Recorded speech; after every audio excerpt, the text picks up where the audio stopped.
ICM FORUM. I will start with some statistics. Yesterday we were about 500 people, 480, something like this. About 500 people on site here in PAU. But online there were about 2,600 participants online, which is really a record. So hello everybody, including those of you who are online. I have a good news. The weather forecast is great today, so we will have finally some sun in PAU, which is not bad. I will also give you some announcement for the visits. So for those of you who have registered for the visit, you have received an email this morning, so please check your emails. And in this email, you will find the number of the bus. There are 2 buses. So please, during the coffee break, go to the booth, confirm your participation, and you will get a sticker with the number of the bus for the visit this afternoon. The second announcement is for the luggages. The cloakroom will be open until 2:30, but it will be closed afterwards. So please take your luggage with you if you are still on site. And for the visit, please take all the luggages to bring in the bus. It will be closed, so no worry. But don't leave it here because it will be closed afterwards. So yesterday we had progress report on the working groups on infrastructure and on CO2 standards. And today we will go further in the progress reports with the 2 other working groups, CCU and public perception. The group on CCU was mandated to reflect on the enabling conditions to support the industrial deployment of CCU and to create a market for CCU-based products. I would like to invite Anastasios Perimenis, Elena Leonardi, and Malkozia Rybak, co-chairs of this working group, to present the progress of this work. Please.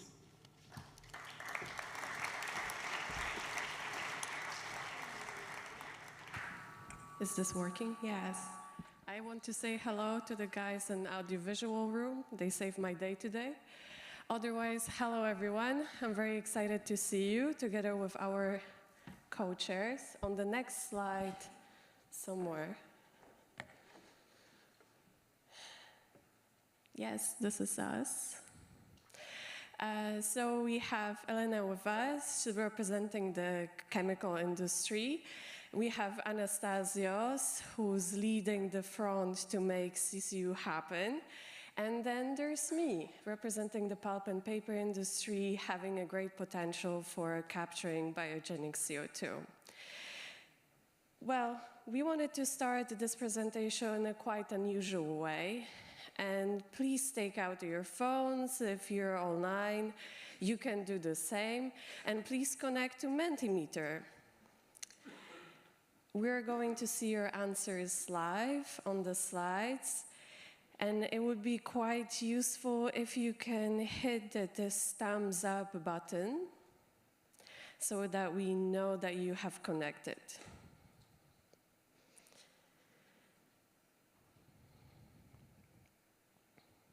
And to break this, well, there are still people taking pictures. Let me know if it works.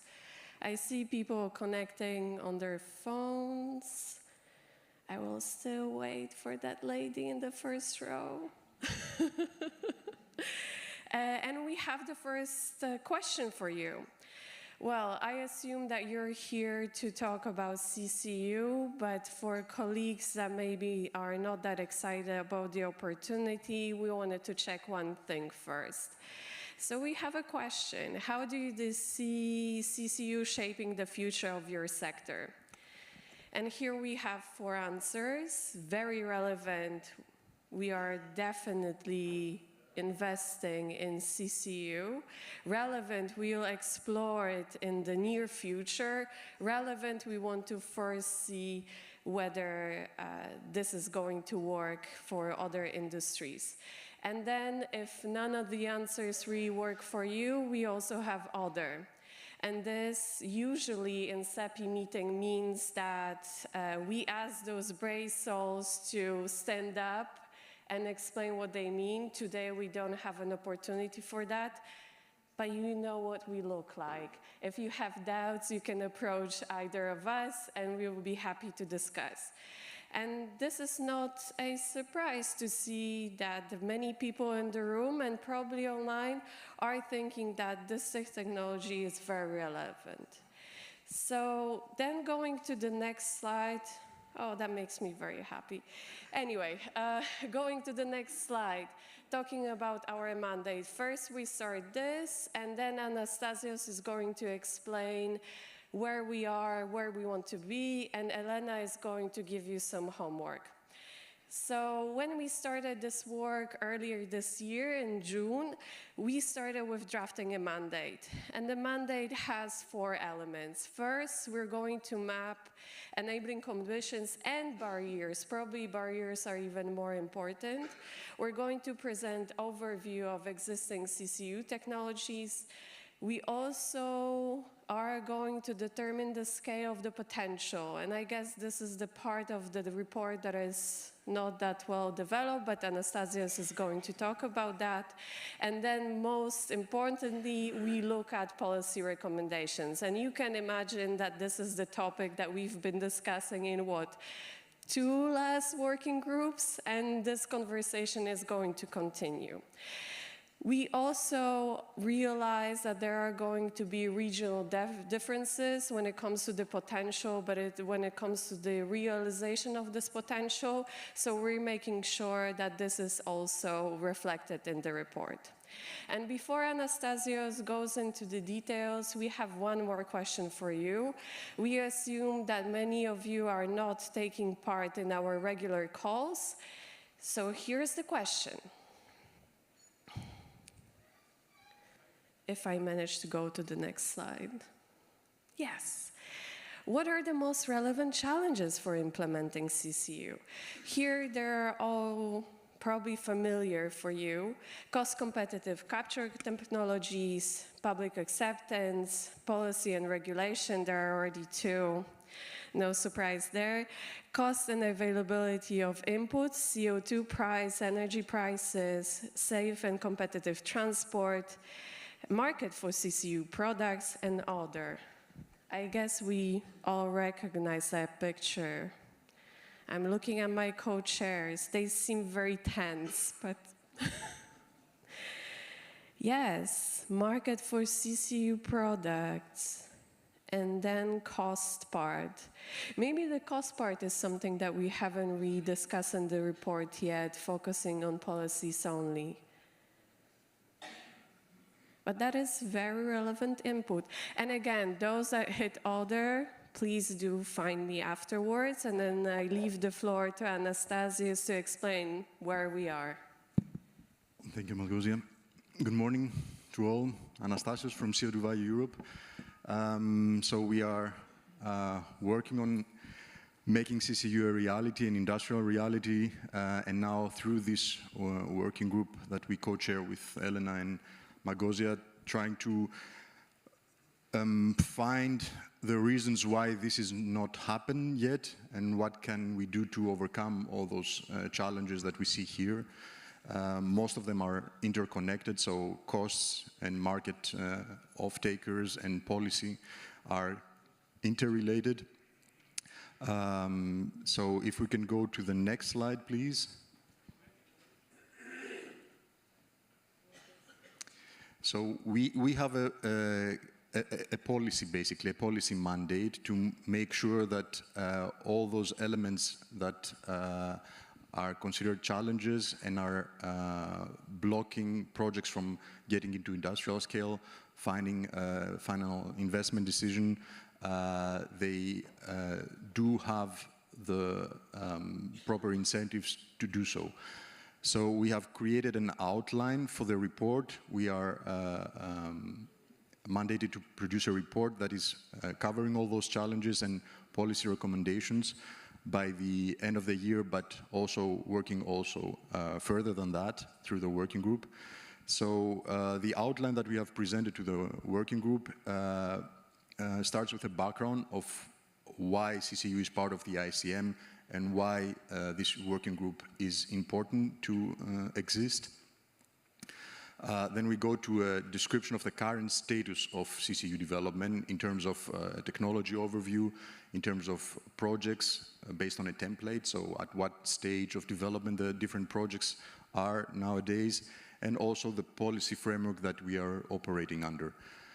Then we go to a next chapter that describes the challenges and barriers that project owners see in their way of scaling up, and that could include policy challenges, it could include financing challenges, financing the CCU value chain, reporting of emissions and accounting of emissions, the availability of input, the differences between the different sources of CO2, the availability of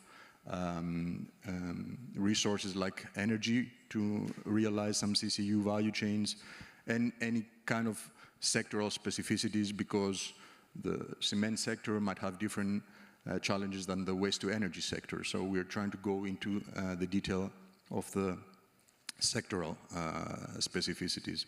And then we will try to provide some recommendations on how to address those challenges. Those recommendations could be on the upstream, for example, the inputs that go into the CCU processes and how we can support the starting of CCU value chains, but it can also be on the downstream with market pull mechanisms and making sure that CCU products have a market. And then we will conclude the report. So that's the idea. The status that we are in right now, if you can go to the next slide, please. So we have around 300 members in the working group. We've met 3 times so far, and we have presented a first draft. According to the input that we received, most of the input concentrated on the policy part. So this is the part of the report that is so far most developed. And there we are looking at basically all the critical issues that project owners see in the way of realizing a CCU project. It can start from definitions that are not always clear, and that there are a lot of them, or a lot of terms that have not been properly defined, but that are used in the policy and in the regulatory schemes, like sustainable carbon, or the difference between fossil emissions overall and unavoidable emissions, or the differences between renewable versus low carbon versus zero rated or non-zero rated, low carbon hydrogen for aviation and low carbon hydrogen for all the rest. So all these definitions that are creating some kind of uncertainty. Then we're going into more specific rules, like most of you might already know it, the sunset clause for the 2041, which is how CO2 from which origin it can still be considered as avoided when it's used for RFNBO and RCF. What happens with the rules when the RCF or the RFNBO are not used for energetic, but they're used for non-energetic purposes in the industry. How carbon is treated as a feedstock, as a circular feedstock, as an alternative to fossil carbon, and how we can find ways to incentivize the use of circular carbon as a feedstock to produce chemicals, for example, which is virtually absent now in legislation. How is the permanent versus non-permanent applications of CCU dealt with in the ETS, for example, with the revision that we're expecting in 2026, or in the carbon removal and carbon farming certification framework with the permanent storage and the long-term storage into products. What kind of challenges we have when we are reporting and accounting emissions along the CCU value chain. For example, the advice and the guidelines from the GHG protocol for industries. And other issues like the co-processing, what happens when we have a mix of inputs in the CCU value chain, how we implement the mass balance, how do we certify the final product, but also eventually the CO2 that is coming into the process. So these are all themes that have been dealt with dealt with is maybe an exaggeration, it's not dealt with yet, but that we are dealing with basically, and the input that is coming into this report. So the final goal of this report would be to provide recommendations on how to overcome those problems and how to incentivize the industrialization of the CCU value chain. And with that, I'll give it to Elena. Yes. Good morning, everyone. If we can go to the next slide. So, as you have heard, there's quite a lot to do when it comes to CCU. We're not sure whether it's clear for everyone how big a role CCU can play, but for now, let me come to you with the homework, as Malgosia said. You might be wondering what's next, what are we going to do next? And here I have 2 points for you to take away today. The first is about projects. So a couple of weeks ago, we have kickstarted this project collection exercise. The aim is to really have a status quo of where we stand with the CCU working group members, where their projects are, whether they're planned or started, so that why not, maybe in 1 year, a couple of years' time, we will be able to do a stock taking of which projects succeeded and for the others, what was missing. And we think it will really complement our report, which is the second point. So we will be working on delivering the report by the end of the year. We already have 2 meetings planned that will bring us all the way to December. We have seen that our members are quite active, but also for those of you who might be listening to us from home, who would like to contribute, who would like to engage. In the next slide, we have, by now we have seen it everywhere. It's the functional mailbox of DG NR. So please reach out. We are happy to welcome you to the working group because we know for sure that work is not gonna stop in December. That's so much we can do. So please keep contributing. You will find us here in the room, and for those who are online, feel free to reach out to us. And for the time being, then, thank you for listening, and I think we are all looking forward to the next panel on CCU. Thank you very much. Thank you very much. Thank you very much for your work, and thank you to all of you who participated into this working group. Thank you. It's time now to go to the next panel session. Coming back to the Slido section, I was particularly impressed by your online survey tool. It was really interesting. We can take it for the next session next year for other session. But for this panel section, we'll come back to the Slido section. You will have the possibility to scan again on the screen or on the link online. The first panel section today will explore the structural challenges to the deployment of carbon capture for utilization and the solutions to overcome them. What are the missing elements from a regulatory perspective to enable building a strong business case for using captured carbon? How to ensure that the circular carbon products are a viable alternative to CO2 storage solutions? I would like to invite Fabien Ramos, Policy Officer in the Unit C3, Low Carbon Solution, Land Economy and Carbon Removals within DG Klima, to moderate this panel discussion. Please, Mr. Ramos. Thank you. Good morning, everybody.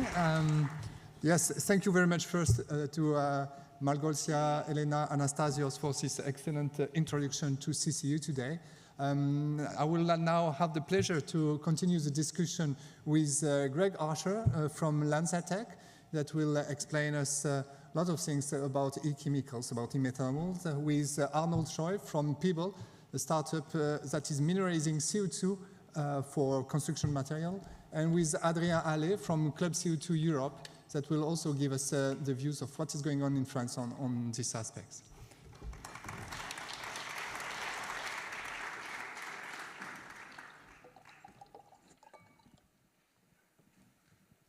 So, yes, maybe I will ask you first, dear panelists, to very briefly describe your activities, because we know that CCU is something where there is different elements in CCU. There is CCU as you represent very well in the construction sector, in chemicals, in e-fuels, for instance. So it will be good that you inform us on yes, what kind of activities you are looking at, and also maybe what happened in the last 5 years that make you optimistic for the future on the CCU scene. Maybe I can start with Greg. Well, good morning. Greg Archer, I'm the European Policy Director for LanzaTech. LanzaTech is a carbon capture and transformation company. We capture the waste gases from industrial processes, and we turn them either into green jet fuel or into chemical products. The way that this works is that we actually bubble a gas coming from the industrial plant through a solution of our bacteria. And the bacteria, as part of its natural life cycle, converts those gases into ethanol. We then turn that ethanol into a whole variety of different products, including sustainable aviation fuels, but also we make dresses with Zara from polyester fibers. We make the soles of trainers. We make plastic bottles. We make fragrances with Gucci. A whole range of chemical products that would otherwise usually be made from fossil carbon. And by doing this, our captured carbon replaces fossil carbon, so the carbon is only eventually emitted once into the atmosphere. Now, today we're operating at about six commercial scale plants around the world. We're producing 300,000 tons of ethanol a year. So this is a commercial scale operation, and in Europe we are operating now at the ArcelorMittal Steelworks in Ghent, where we're producing around 50,000 tons of ethanol a year. Now, in terms of your question, what have we achieved in the last 5 years? Well, for LanzaTech, we've gone from our first commercial scale facility in China to now have 6 facilities around the world and more under development. But crucially, I think in Europe, we have started to create a market for CCU fuels through the inclusion of recycled carbon fuels and RFMBOs in the Renewable Energy Directive. And we've now got delegated acts, imperfect as they may be. And we will soon have certification schemes to certify us. So over the last 5 years, I think there has been undoubted progress, but there is a lot more that still needs to be done, particularly around creating markets for CCU chemicals, and also, I think, creating the right conditions to enable the CCU industry to really develop. But I'll touch on those later. Yes, thank you very much, Greg. And maybe we can have now the views of Arnold. Yeah? Yes, my name is Arnold, and I'm representing Pebble. We're a Nordic-Dutch company scaling up, and what we do is we take captured CO2, and we permanently store that in a mineral, which can be used for building and construction materials. One of the, I think, amazing thing that's happened in the last 5 years, I think, has been really around the idea of mineralization as a solution to both a storage and utilization problem that we have. I think a lot of the discussions around storage has primarily been in the last 5 years geological storage, and there's a great need for that, of course. But what slowly come onto the stage is that you can also turn that CO2 into a product that also permanently stores it away, but then also has value that we need as a society. Primarily concrete being one of the biggest, most consumed material on the planet next to fresh water. So this is a really great synergy in terms of trying to solve multiple problems at the same time. I think for Pebble, 5 years ago, mineralization as a technology or isn't even an idea was probably just on the edge of possibility. But now here we are. We're ready. We've already built our first pilot plant. It's operational, small scale, but we're planning to start up our first demonstration plant in the first quarter of next year. And we actually just finished fundraising, and we have great investors with us, one of them being here in the room, Holcim, but we also have Amazon backing us up as well, and of course many other investors, too long to name here, but very, very exciting times. Yeah, indeed. I think for your sector, this is a very exciting time. And Adrian, could you also very briefly describe the activities of CO2, Club CO2, sorry? And yeah, what makes you optimistic for the future when you look at what the current developments? Yes, good morning, everyone. So I'm Adrien Allais, and I'm the pilot of the working group for CCU at Club CO2, which is a French association where different or multiple members, I think we're over 80 now, join from different sectors, all from being large emitters to R&D providers and solution providers in the field of CCS and CCU, join forces in order to produce knowledge and share the knowledge with the public, but also the French ministries, in order to inform, raise awareness about these topics and show how realistic and important it is to launch and invest in these solutions. I think that in the last 5 years, what we've seen is actually a strong growth in our members, which shows that there is an interest also to join and create a real collaboration between all the value chains, because we address large emitters, as I said, but also small ones, down to the users, actually, of the different products. What has been really positive in the last 5 years is that the CCU has officially been recognized as a key technology to contribute to the net zero target. Also, we've seen that through the RED 2 and then RED 3, but also the delegated acts and overall the Fit for 55 package has brought the mandates and the real interest into the CCU products. As Greg said, it's not perfect, but still we have now rules for carbon accounting, so it's a kind of a solid basis that we can build on. But we have also blockers that we need to address for that some sectors are not covered.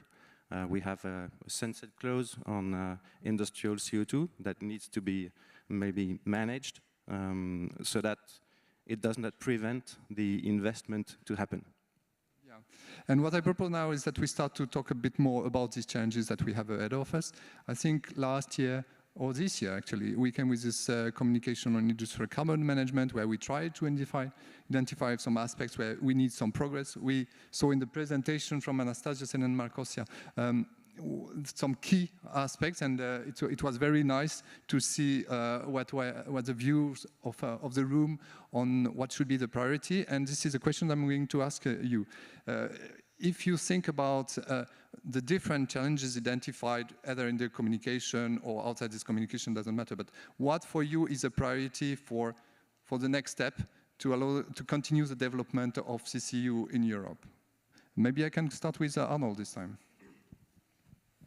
Well, I think one of the biggest challenges is the value chain. You know, we're bringing new products to the market, and product adoption is one of the biggest challenges we're facing, primarily because it's a very conservative industry, right? So construction is a very conservative industry where change is not something that happens very quickly. I think a way to incentivize product adoption would be very, very helpful in debottlenecking the process. This could be done in several different ways: financial incentives, either as a tax or a subsidy for adopting these products into the market. It could be also, you know, governments playing a role in having some sort of a budget where you're actually buying carbon negative materials. something along in those in that light. Thank you. And yeah, I think this is a very important point that you raised. Adrian, your views on that? Yes, I think that what I could understand from the RefuelEU Aviation is that it has created a mandate and therefore a market for a product that can be produced from CO2. So I think that we need to have this kind of mandate or incentive to that the downstream sectors or the usages so that they adopt the products that are made of carbon, so that we trigger the economy of the circular economy of carbon. That is actually what CCU is trying to do, and we also need to have maybe improvements in the way the environmental impact evaluation is done, because since CCU as which could be a difference to CCS, is using different inputs in order to create a new product. We need to have a common way of evaluating these environmental impacts, because we don't want to trigger another problem in the next years. So if I understand correctly, to find an harmonized way to recognize the climate benefit or environmental benefit of a CCU product and to trigger the demand in this product. Indeed, very important aspects to develop in the future. And Greg, I'm sure you have also your wishes. I'd certainly agree with both of those 2 points. Creating markets, particularly for captured carbon in the chemical industry, is absolutely essential. 92% of all of the carbon that goes into making chemicals is virgin fossil fuel or virgin fossil feedstock. We have to start replacing that with alternatives. The sustainable carbon cycles communication, which I think was in 22, said that by 2030 we need 20% of alternative carbon in chemicals. We're making no progress towards those targets at the moment because there's no mechanism to actually deliver it. So we have to start to require of the chemical industry to gradually increase the amount of alternative carbon, whether that's coming from captured carbon, from biogenic sources, or from direct air capture, to start to replace the fossil carbon that's going into the chemical industry. But the other thing that we have to do is we have to acknowledge where we have got things wrong.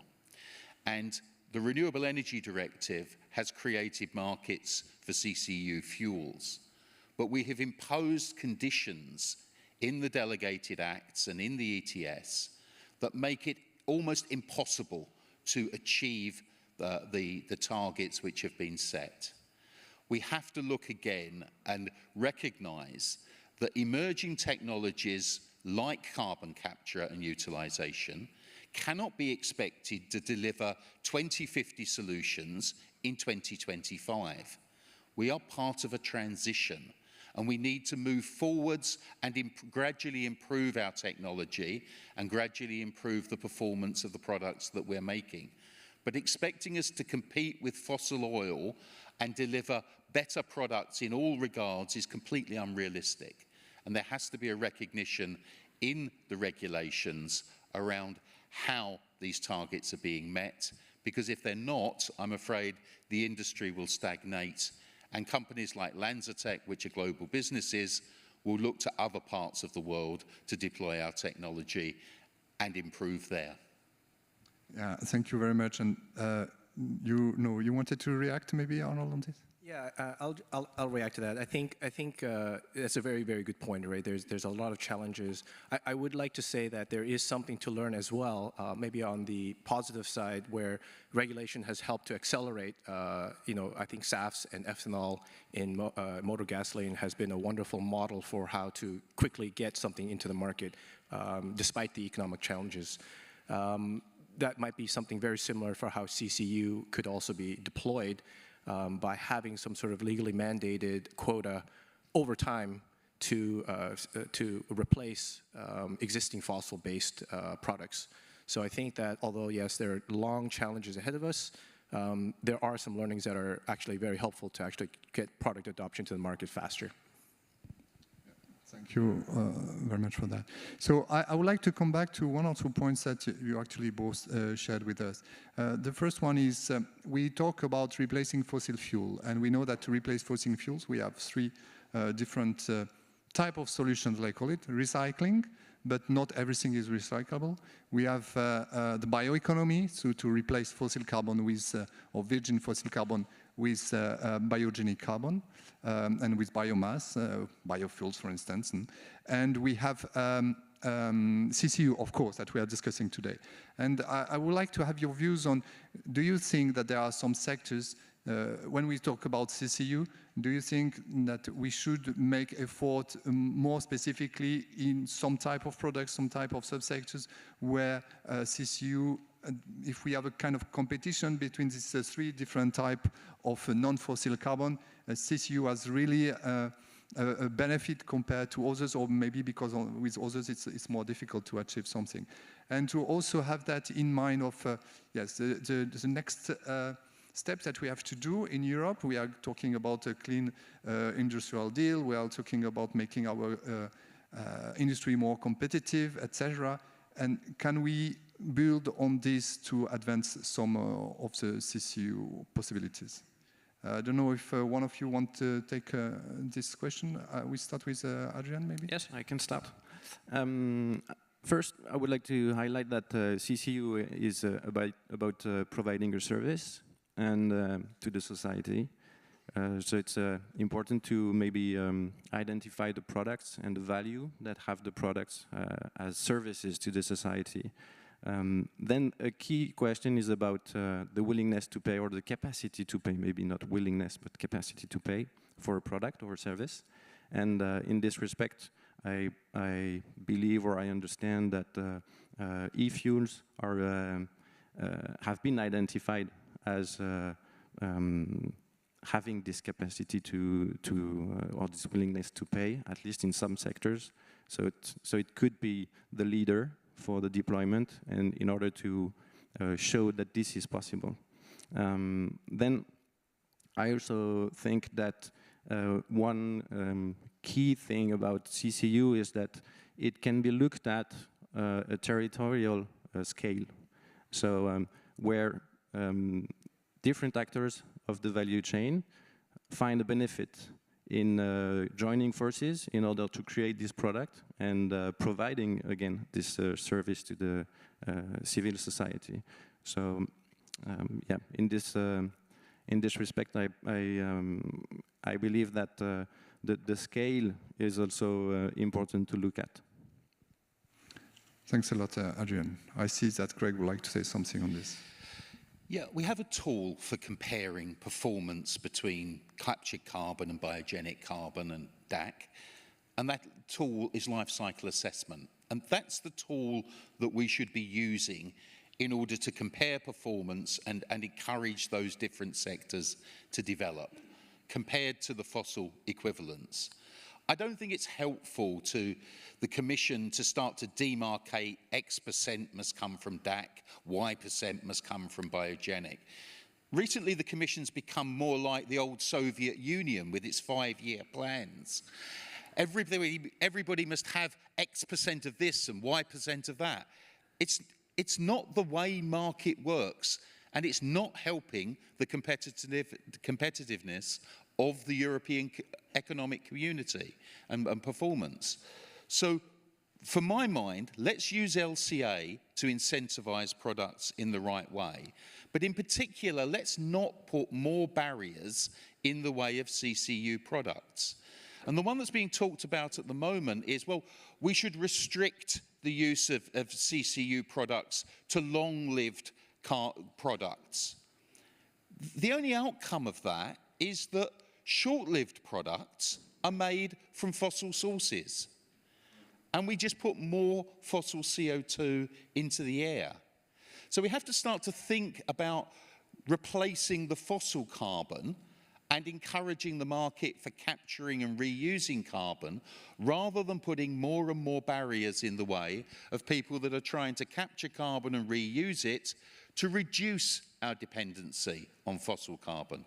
And this is what's often forgotten by those people that want to create a perfect system that in reality just perpetuates our fossil economy. Thanks a lot, Greg, for these remarks. Arnold, I know that for your sector, the situation might be a little bit different, even though CO2 mineralization, so when you do your precipitated carbonate, it's not necessarily only in construction, you can potentially use it in other sectors. And if you want to say something about that, very welcome. I don't know if you're looking at this, but also I would like to ask you the question about, so here we talked about the three different alternative sources of carbon. And in your sector, the CO2 you are mineralizing.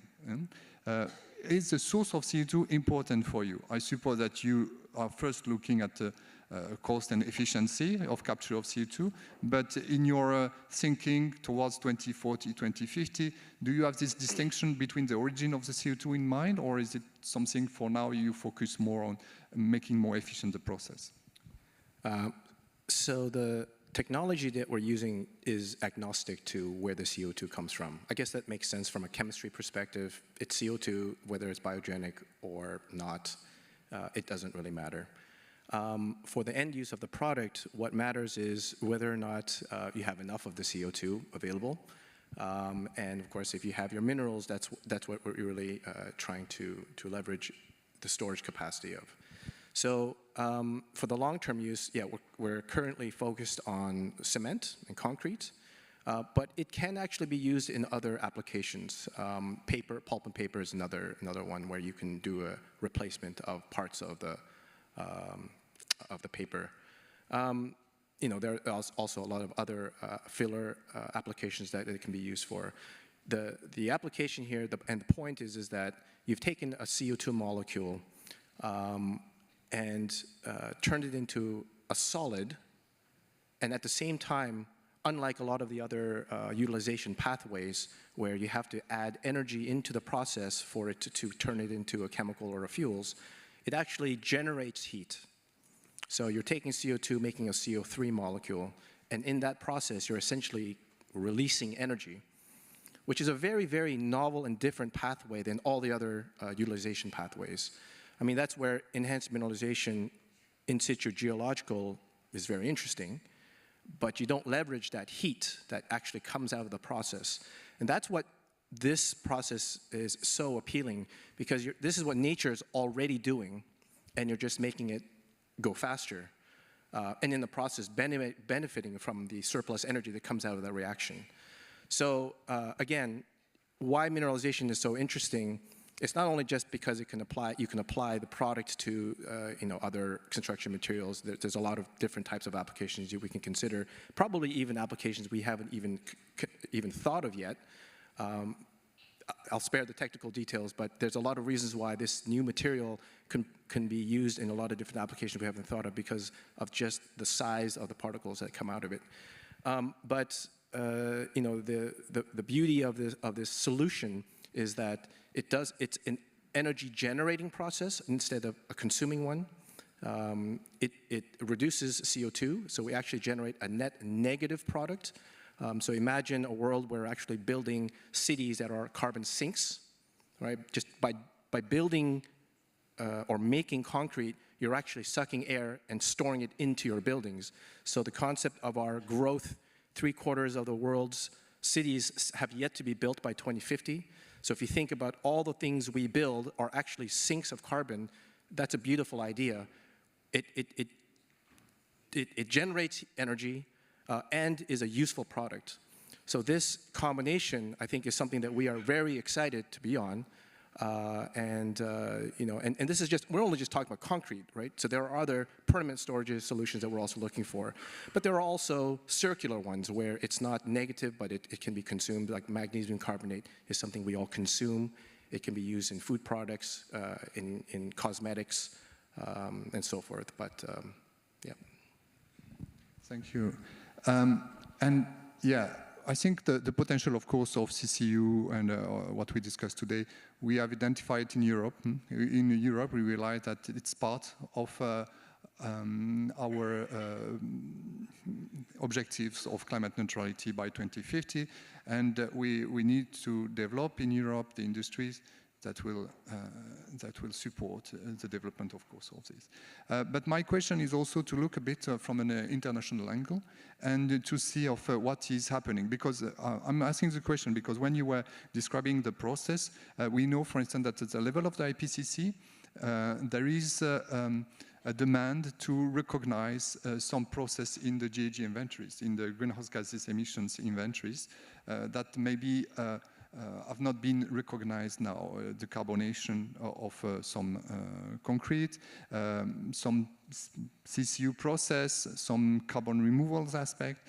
So I would like to ask you, and not with a focus only on Europe, but also on the international scene, how you see it, how you see the development at the international, and how Europe, what could be the role of Europe in these developments?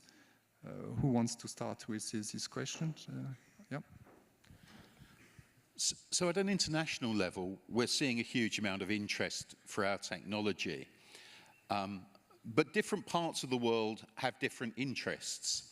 So in particular, if we look at places like Brazil or places like India, with huge amounts of agricultural wastes, they're looking at technologies which can make use of those wastes and turn them into valuable products.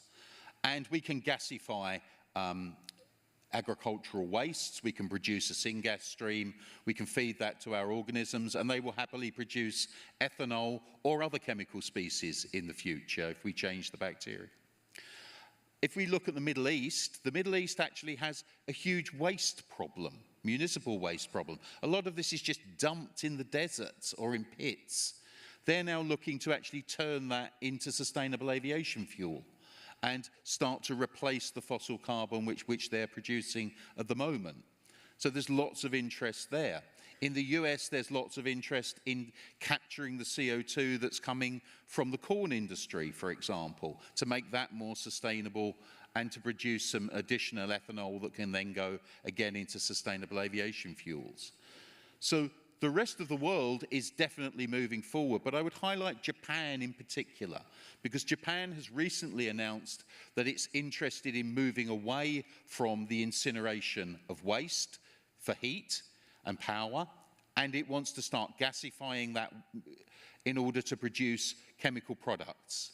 And that's a really important step forward. It's because the Japanese obviously import all their oil. They're looking to reuse the carbon which is already above the ground rather than buy expensive carbon from fossil fuel producers today. And that's a direction that Europe also needs to take, to look at these enormous amounts of waste we're producing and to recycle that waste and turn it into new products which we can use and then recycle again, moving towards this circular carbon system that Adrian mentioned at the start. So the rest of the world is definitely very keen on all of the applications which Europe is looking at, but different regions are looking at different opportunities.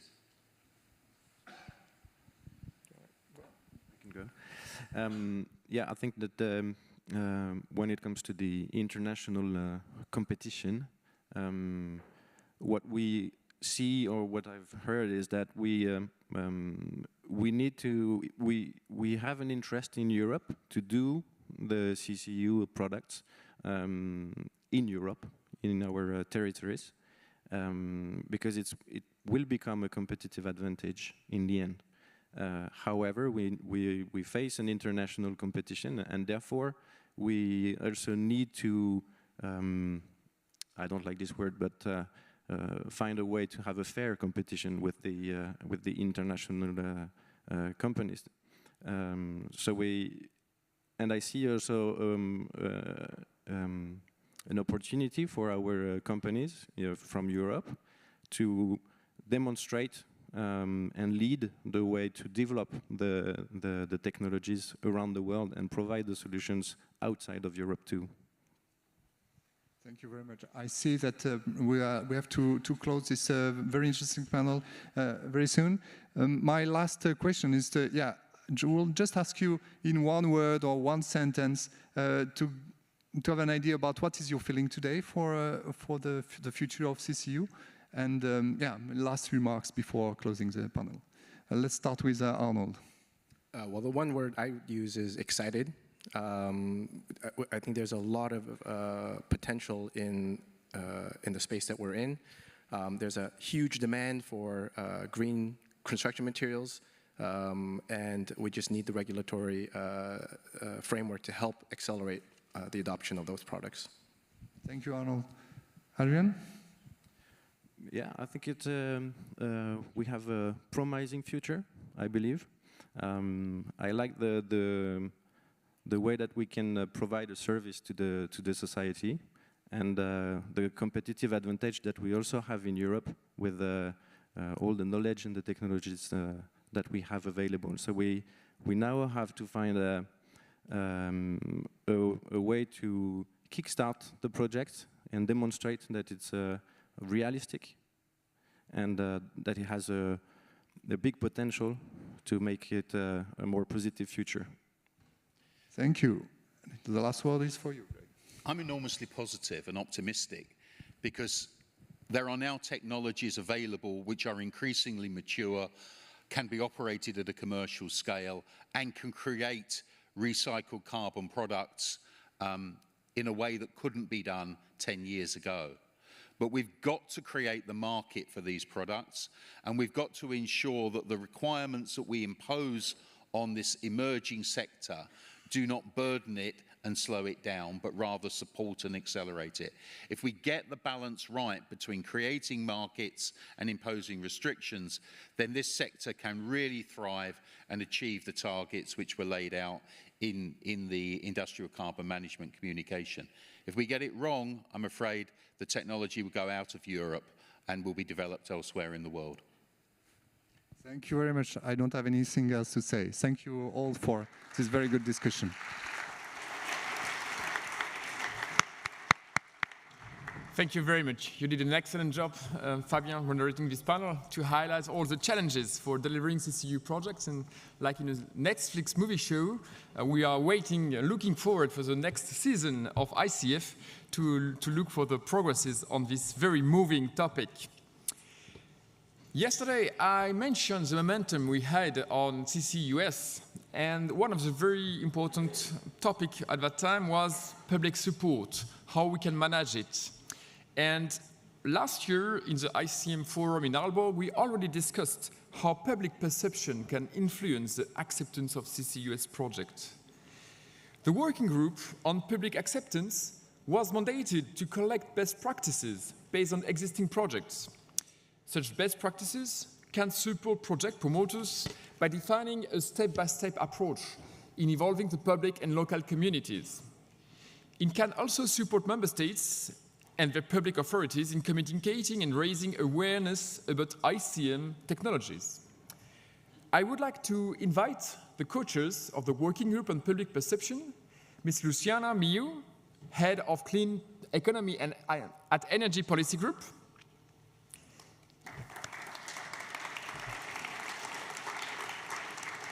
and Marina Varicchio, Policy Analyst at ERCST, European Roundtable on Climate Change and Sustainable Transition, and both of you will present the progress on the Working Group on Public Acceptance.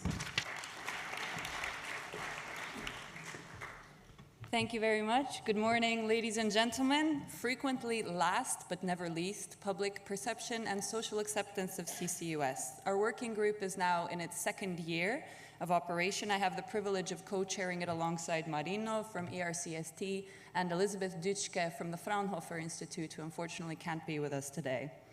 I'd like to take this opportunity to thank all of our members in the working group. Your input has really been invaluable in helping us shape a direction for understanding public perception and how to improve social acceptance in a meaningful way in the EU CCUS pipeline.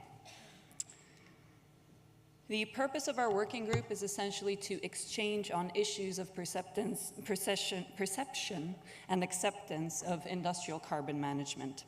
In 2023, our output was a series of recommendations for the European Commission's ICM strategy, including establishing the legitimacy of CCUS technologies and their value chains. Public perception will differ between the different CCUS value chains, including ones that use biogenic or atmospheric carbon versus industrial carbon. It's important to establish legitimacy across these value chains, as well as embed the CCUS discussion in a wider framework of discussion on industrial decarbonization and reaching climate neutrality. Within this wider framework, it's important to adopt targeted approaches for public participation and engagement, depending on target groups, national, local contexts. These approaches must prioritize clarity, transparency, and inclusivity. And all of this needs to happen within a supportive environment which promotes knowledge exchange between member states and project developers, as well as a monitoring of public opinion to always know where we stand when it comes to public perception of ICM. In 2024, our mandate is focused on collecting and discussing best practices to be able to provide practical recommendations to member states as well as to project promoters for increasing public perception and acceptance of ICM technologies. The first section of our draft issue paper, which is currently receiving input from working group members, is on ICM policies today and how they approach public perception. The two important developments we have in 2024, obviously the Net Zero Industry Act and the ICM strategy. In the NZIA, we have a provision for member states to assist project developers on CCS to increase public awareness of their projects. We have relatively evident obligations for net zero strategic projects, including CCS, to follow existing conventions on transparency and public information, including the Aarhus Convention. And strategic and other net zero projects are recommended to look into the social benefits that they can provide through their deployment. In the ICM strategy, we have a dedicated section on public awareness. We're very happy to see this, as some of the recommendations from our working group did make it into the strategy. The strategy commits to stimulating public awareness and debate, monitoring public opinion, and the Commission foresees collaboration with member states to increase awareness as well as reward local communities, an important topic that my colleague will come back to in the subsequent sections. Despite this positive outcome of including public perception in some key policies for ICM in the EU, there is still a lack of concrete guidance or expectations for project developers and member states on how to approach and improve public awareness and how to understand public perception. As my colleague will now tell you, this is an important gap because the literature continues to show us that public perception is a challenge which is now taking on new complexities as the ICM project pipeline in Europe moves forward. With that, I will hand over to Marino. Thank you. So, thank you very much, Luciana. Basically, we are in the process of finishing our draft report, and that will deal with the third, fourth, and fifth section. The third section basically deals with the recent insights on public perception ICM. And basically, there is this ever-present risk of creating an ICM ivory tower, a space where just experts from industry, NGOs, or academia just talk to each other with no public involvement. And actually, the recent literature backs this claim, as it highlights a very low level, not of awareness, but of even familiarity, basic familiarity with ICM technology. And this is, of course, a problem for the successful uptake of such technologies. So this is the first basic claim that is supported by recent literature.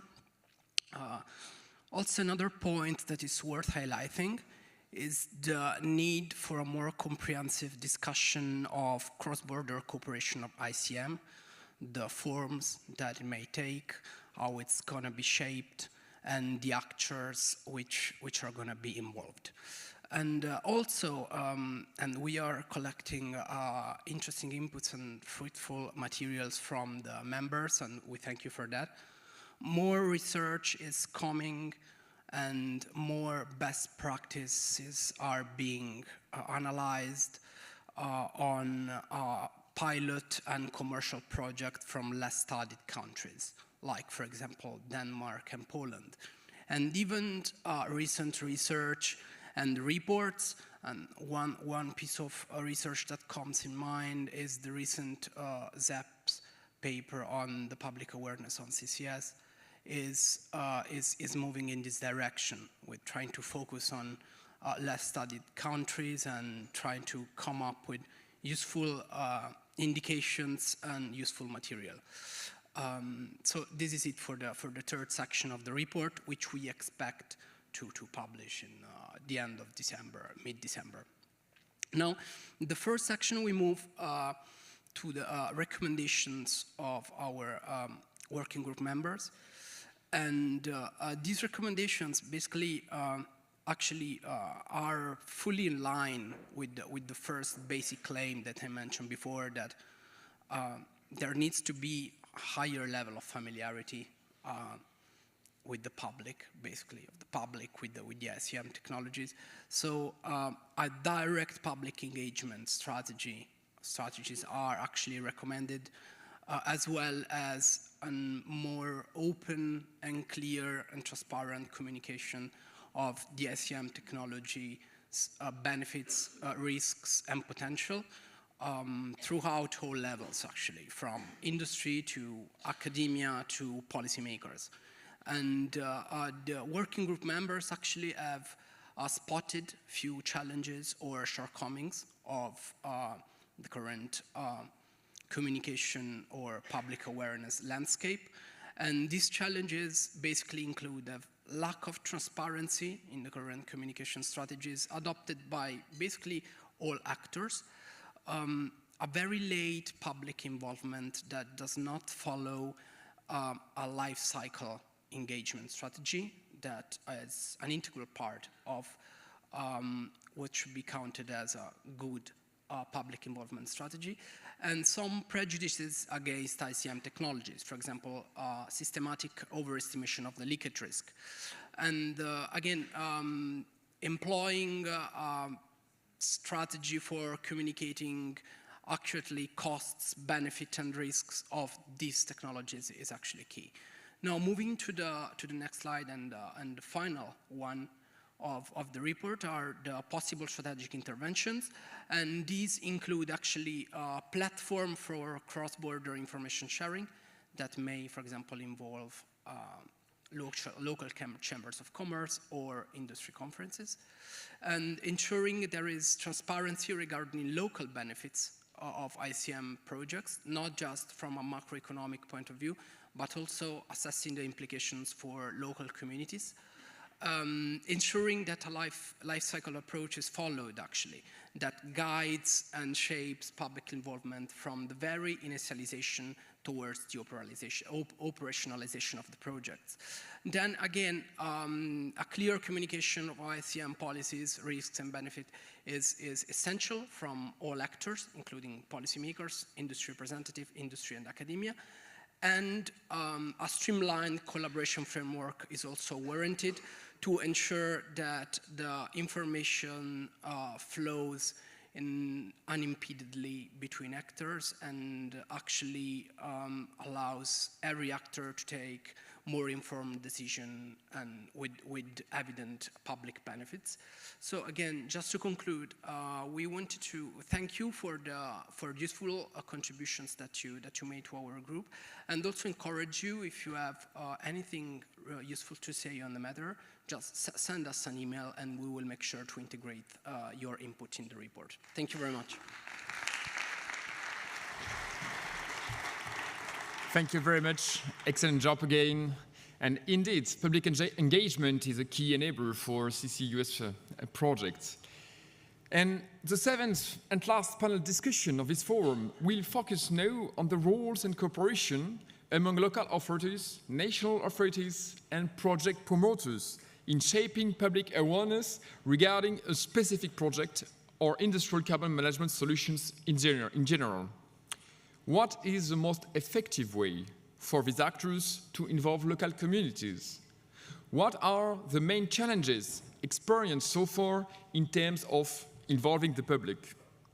I would like now to invite Olaf Oye, Senior Advisor for Climate and Industry at the Bellona Environmental Foundation, to moderate this panel discussion. Bellona is an international science-based non-profit organization headquartered in Norway. Please applause Olaf Oye.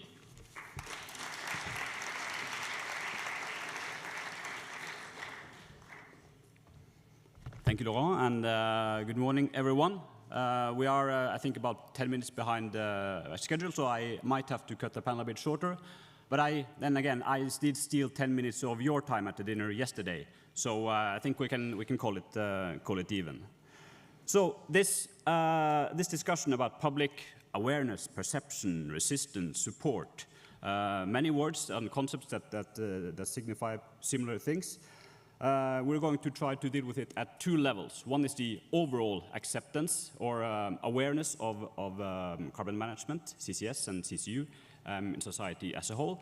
And then we will also look at more detailed projects based on experiences and perceptions of our panelists, which are, and I will introduce them, ask them to come to the stage, Christian Scheible, Head of Net Zero Pollution Industry at the European Environmental Bureau. Christian, are you here? Jadranka Leško, Head of the Petroleum and Geothermal Water Sector for Energy Purposes at the Croatian Ministry of Economy. And finally, Jasmine Sharzad, Chief Advisor at the Department for Subsurface and Research at the Danish Ministry of Climate.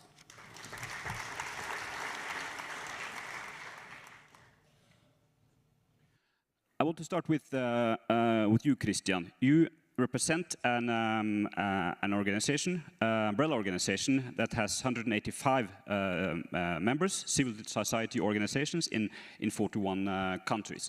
So, I'm not saying that they are sort of necessarily representatives of society as a whole, but it is a very diverse group. Can you say something about your experiences of awareness, resistance, acceptance and support for CCS within your constituency, so to speak? Yeah, first, thanks for inviting me to this event. And unfortunately, I mean, we have great members like Bellona, and I will not sing. But what I can say here also as a disclaimer, because it's a kind of thorny topic, the CCS, there are different views within our membership. But what I can say for now is coming from the climate and energy team and my team. If we take a kind of bird's-eye perspective, what can drive public acceptance in general is, what is the added value? Why are we doing the CCS option? What are the conditions? What are we looking at in terms of implications? Who is paying for it? So these are like the common questions that have come back to us. So I would say the first thing, and we have been talking a lot about CCU. I mean, are we talking about circular economy, carbon cycling economy? I think it is very important to really look at the efforts made to deal with the problem at the source. And I mean, I'm coming from the standardization side as well, the BAT definition, and there, end of pipe is not the best option. So let's go first and check what is technically feasible to avoid the carbon to be generated in the first place. So let's look at direct electrification of carbon-intensive processes first. Let's also look beyond, so how we can deal with circular economy strategies, like do better with less, improve the recycling. I mean, we have heard the hard-to-abate examples, steel and cement. I mean, they're like fast to abate. There's a lot of progress happening, and it's quite impressive, and it's good that industry is finally, you know, walking the talk, let's say. But let's not divert the focus. That's, I think, one the public needs to be reassured to. We are really looking at all the options, doing the best to prevent the generation of CO2 at the source. And CCS may not be the best option there, to make it short.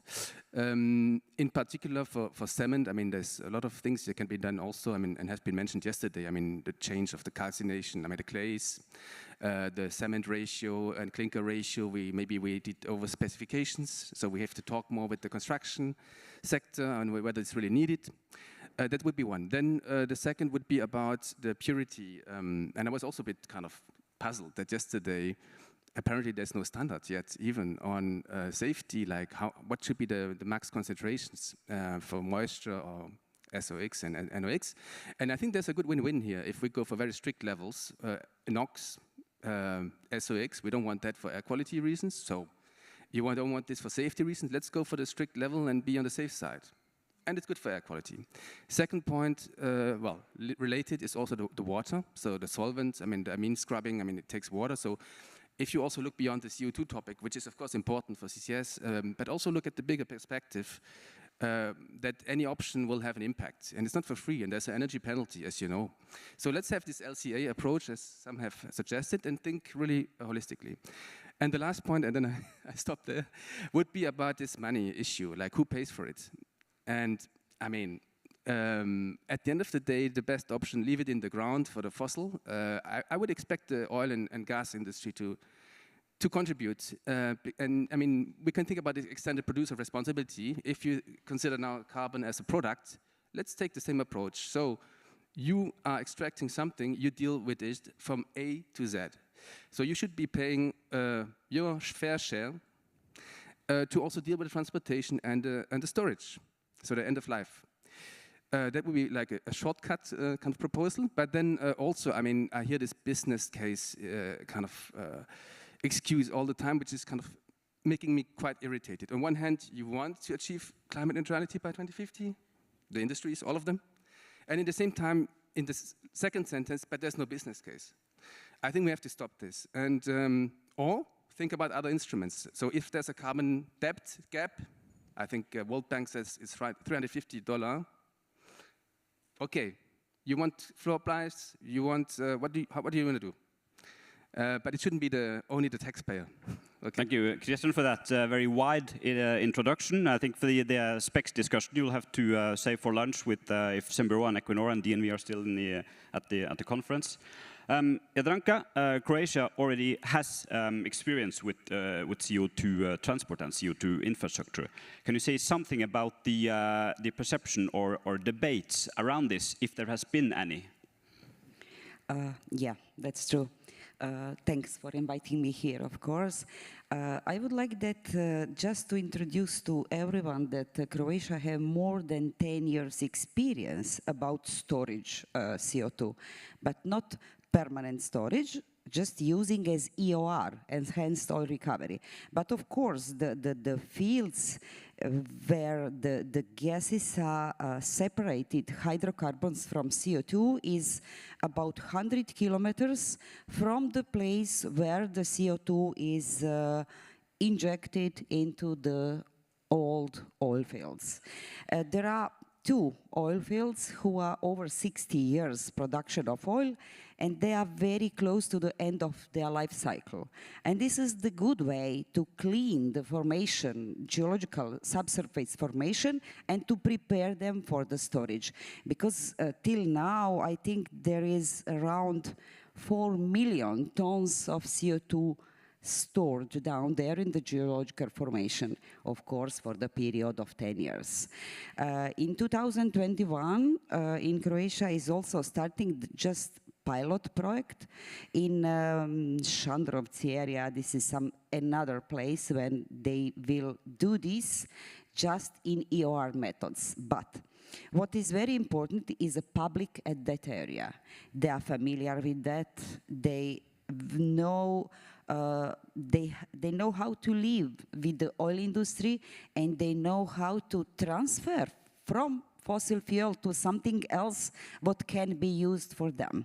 This is also geothermal and CCS, because both of them are climate acceptable for our future. We would like to of course, we have oil production, and we will not stop this production immediately. But all our fields, hydrocarbon fields, at least 10 of them are finished completely after 2 to 5 years. It means that we should think about a situation, how to use them, you know, because when the life cycle is closed, you should use something what you can use to transfer them, to start producing. For example, below the oil reservoir is the hot water. Maybe you can use this geothermal water to produce electricity or heat energy or whatever. We really thinking about this transition not to be happen from day to day. Maybe we need some years to do that, but we are going in that way, and we really included the public all the time. Even in strategic special planning, in the environmental study, in the projects which are, you know, petroleum projects, but it's the same project, it's the same kind of the project. Every solution must be published as a draft, and public have some time to comment, to accept, to be known in these projects, and we will take into consideration this opinion of the public, we will answer on them, and then we will issue the final decision. It means really that the public is involved all the time. Thank you. Jasmine, Denmark announced 2 days ago that the government is putting more than 3.5 billion euros on the table to fund CCS, not in a distant future, but starting already in 2030. So I guess this must mean that there is at least some sort of political awareness of CCS. Does this come as a result of a lobby pressure or a particular group of industry that has wanted this? Thank you very much for inviting me to this panel. Let me get one thing absolutely clear, because Luciana said it well. Lastly, we have the panel for public perception. But actually, this should be on the top of your mind, because if we don't get this right, everything that we have been talking about the past 2 days is not going to happen. That's simply just a fact. So I can only, of course, speak for the Danish sort of experience and how we did it. And what we started with back in 2020, or let me get it even further. In 2019, we had a climate law that said we need to reduce our emissions by 70% by 2030 compared to the 1990 level. So how do you do that? And what we did is exactly like you say, we looked at everything else before we looked at CCS and said, this is the path that we absolutely need to take. But there will still be some emissions that we don't know how to get rid of, and there CCS is the tool. So that's very important to clarify, and that's also why in our political agreements you have backing from like 9 out of 11 parties in parliament. This is from far right to far left, very stable framework. So I think that was very key to have such a strong political mandate. And then another thing that we did is we said, well, if we're serious about this as a climate tool, we're not going to do EOR. So that's also very important when you mention our funding schemes and everything. It's not for that. It's for actual emission reductions. And I think we stand on that framework politically and the storytelling, which is very important for the public acceptance and public perception, because this is sort of the broad how will you say, like, story about CCS in Denmark. And I can tell you that helps when you're out there in the real world. So the next thing we did, mandated, of course, by our politicians, we need to involve the regional level, state level, municipality level, and down to the citizen level. So we went out and saw where are the potential geological storage sites. What is sort of, is it inhabited, like protected areas, environmentally? And then lastly, what does the municipalities think about this? Is this something that they can see in their community? Do they see a future for this? Are they interested in this?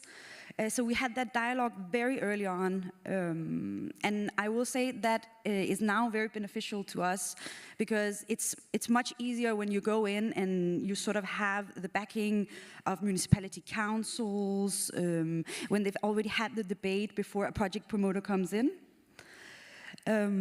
So that's sort of what we did on our levels. Then right now, we're so fortunate that we've had licensing rounds. 3 licenses were given onshore for exploration. And now we have reached the next step, which is actual specific projects. And I can tell you, the questions people have when you go and talk to them about conceptual things versus now it's going to be a specific project are completely different. Because in the early phases, of course, they ask about security, how is this going to be, what is CCS? But when you reach the more specific topic, it's like, will this affect my housing prices? What's going to happen in the area? How will it look like? Is it going to make noise? So this is something that is not just particular to CCS. It's basically every major infrastructure project. So that's also an important finding.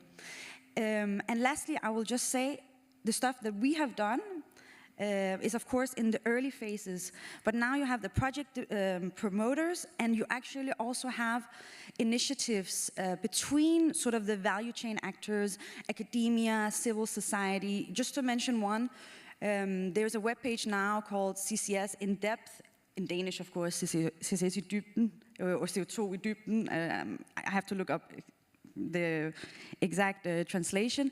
But this was very interesting that the actors that are sometimes actually competitors, they came together and said, we need to get this right in terms of what it is, actually putting the facts out there, but also being open to sort of go out in the society and talk about this.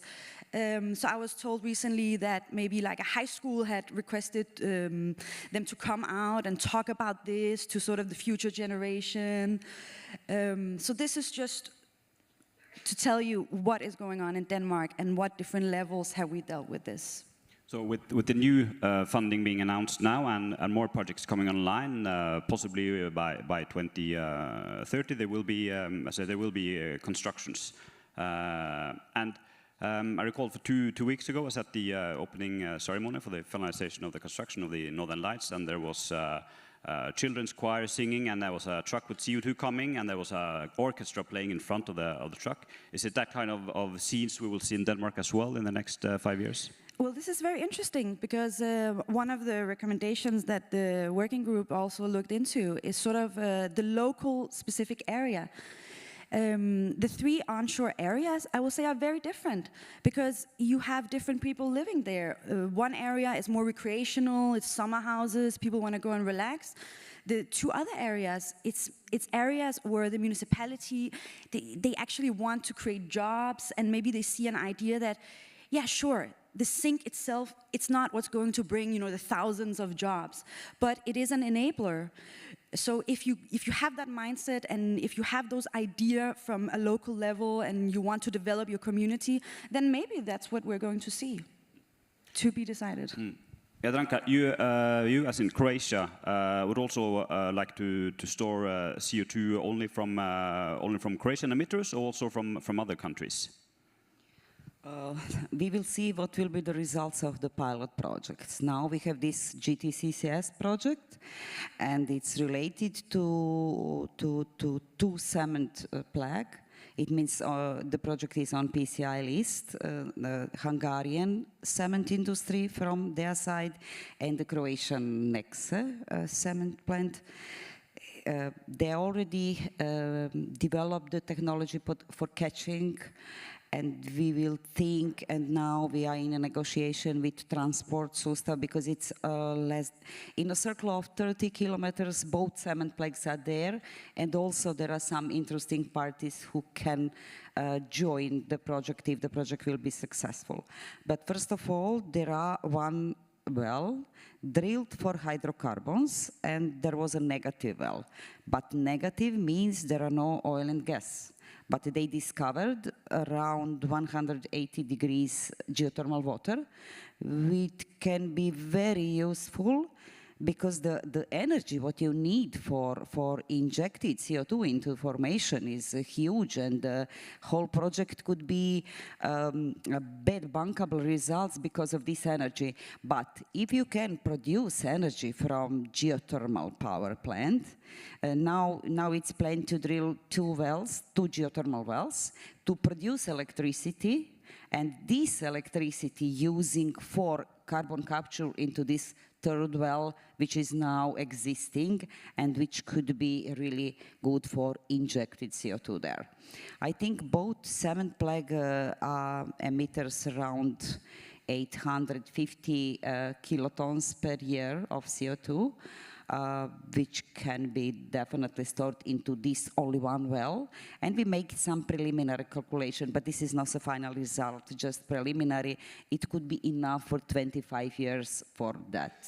It means that we really, if we develop the project to be bigger, not this pilot phase, it will be really serious. And of course, if the results of this will be good, we have at least 10 positions onshore, something similar, what could give us maybe similar results.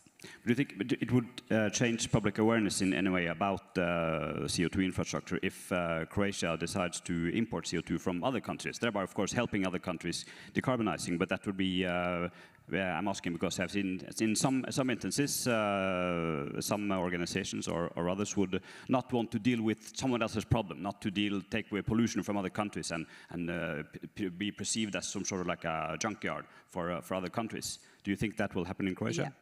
Yeah, we think about this also. Now we apply for technical support instrument also to help us prepare regulation for transport, because if this will be also good and the results will give us a chance, then there are some possibility to be hub for this part of the neighbors country there. Jasmine, I have a comment. Yeah, I also have a comment to this whole cross-border thing that you're mentioning, because this is a little bit interesting to see some of the research material that is coming out these days, and also how it's sometimes framed by some NGOs. And I just really want to say, this really depends on how do you actually ask people this question. Sure, if you say, are you going to take huge amounts of CO2 and store under your subsoil from your neighbor? Yeah, that's not going to sound good, but are you going to ask them, well, what do you think about storing CO2 from your neighbor, which also makes it cheaper for the emitters in your country? Then you sort of have another narrative. And this is just what I want to highlight with this sort of debate about public perception and all.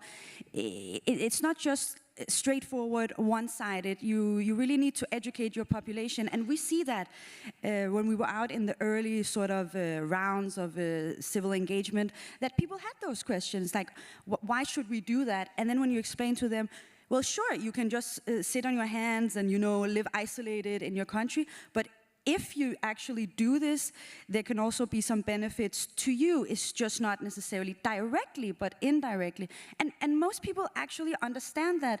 They accept that, and actually they feel proud about that. We have the same for wind and renewables in Denmark, that, yeah, sure, we also export that, and people are actually proud about it. So that's something to really take into account. Can you also say something about the sort of the task between different players in the development of offshore and I guess particularly onshore storage, or for that matter capture projects? You also need to install capture installations and some pipelines and CO2 tanks. Is there any division between sort of national authorities, local authorities, and project developers in this process? In terms of public perception, or in terms of information and I guess indirectly public perception as well? Yeah, this is a good question. Of course, from the public authority side, we have once we have the political mandate, of course, in Denmark, it's like that our agencies, and particularly the Danish Energy Agency, they're the competent authority. So they publish all the tender material, they publish the work programs of these license holders, where everybody can go in and see, okay, for how long are they going to do seismic? How long are they going to drill? And when will it sort of be up and running? And they are also the ones who have, the contact later on with citizens and so on.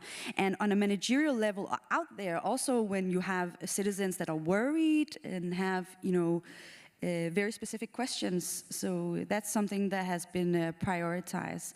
And then, of course, from the project promoter side, it's when they got the license for exploration that they start engaging. But you also mentioned between sort of offshore and onshore.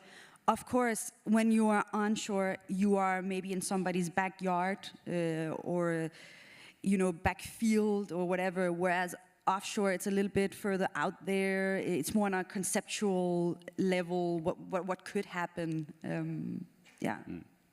Christian, zooming out a bit again, do you think that the sort of the impressions that or the experiences that they hear from Croatia and Denmark, that the way that this is being handled there can influence public opinion or awareness of CCS or carbon management in other countries? Since, after all, some countries have worked more than others on this.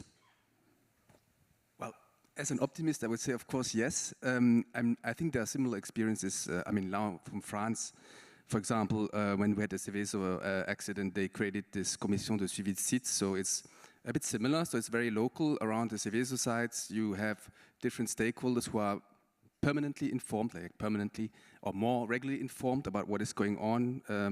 If there are issues, you talk about them honestly and openly.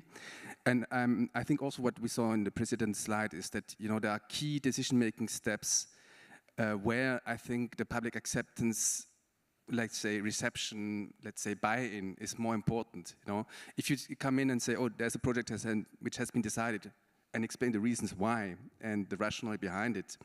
And that's a big exercise. It's different than starting before the project. I think, I mean, where we as NGO, EB at least would come in, would be rather, should we go ahead with the project, yes or no? And then I think this is the good, also from what we can learn from the common European interest projects. I mean, what is the common interest? For whose interest? And I think this is the tricky question, and I think if we get the best ratio, and members, we're moving beyond the nationalistic approach, like every member state government wants to save its big infrastructure, power plant, steel factory, the workers, etc. It's all valid points. But now we're thinking European or global, and let's use the geographical, let's say, Norway, you have a different constellation. You have wind, you have maybe the geothermal. I mean, let's use also the geographical parameters to make the best decisions for the whole of the society. And I think this is the tricky bit, to break this national, what I call subsidy shopping kind of approach. Let's break this and make the best out of everything. And I think this is good that also now we have competitors from the industry talking to each other and trying to optimize what is the most cost-effective or smartest solution. And in this way, I think if we join up to think about the best solution overall, then we can get more public. It's very general what I say now, sorry. But I think, and then another point is, of course, no more fairy tales, be honest, be transparent, get the monitoring data, and then everyone can check for themselves what is behind this. We have a few minutes left. I haven't seen any Slido questions so far, but if there are any, please feel free to put them on the screen. Jadranka, do you think that the sort of the development of CO2 infrastructure in other countries, because now there are some initiatives in Italy and elsewhere as well, does that do you think impact the public awareness of the CCS discussion in Croatia? Yes, I think that infrastructure could be not a problem, but challenge for us, next challenge. Because I know that usually, I think that Jasmin told that offshore means a better perception in the Denmark, but in Croatia it's totally opposite. Onshore is acceptable, but offshore absolutely no. No, there is so negative perception related to onshore, and I know that also there are some problems together, Italian and Croatian, and they have some really bad challenges. We had, I think, in 2012 some case in Croatia when one gas platform was falling down into the Adriatic.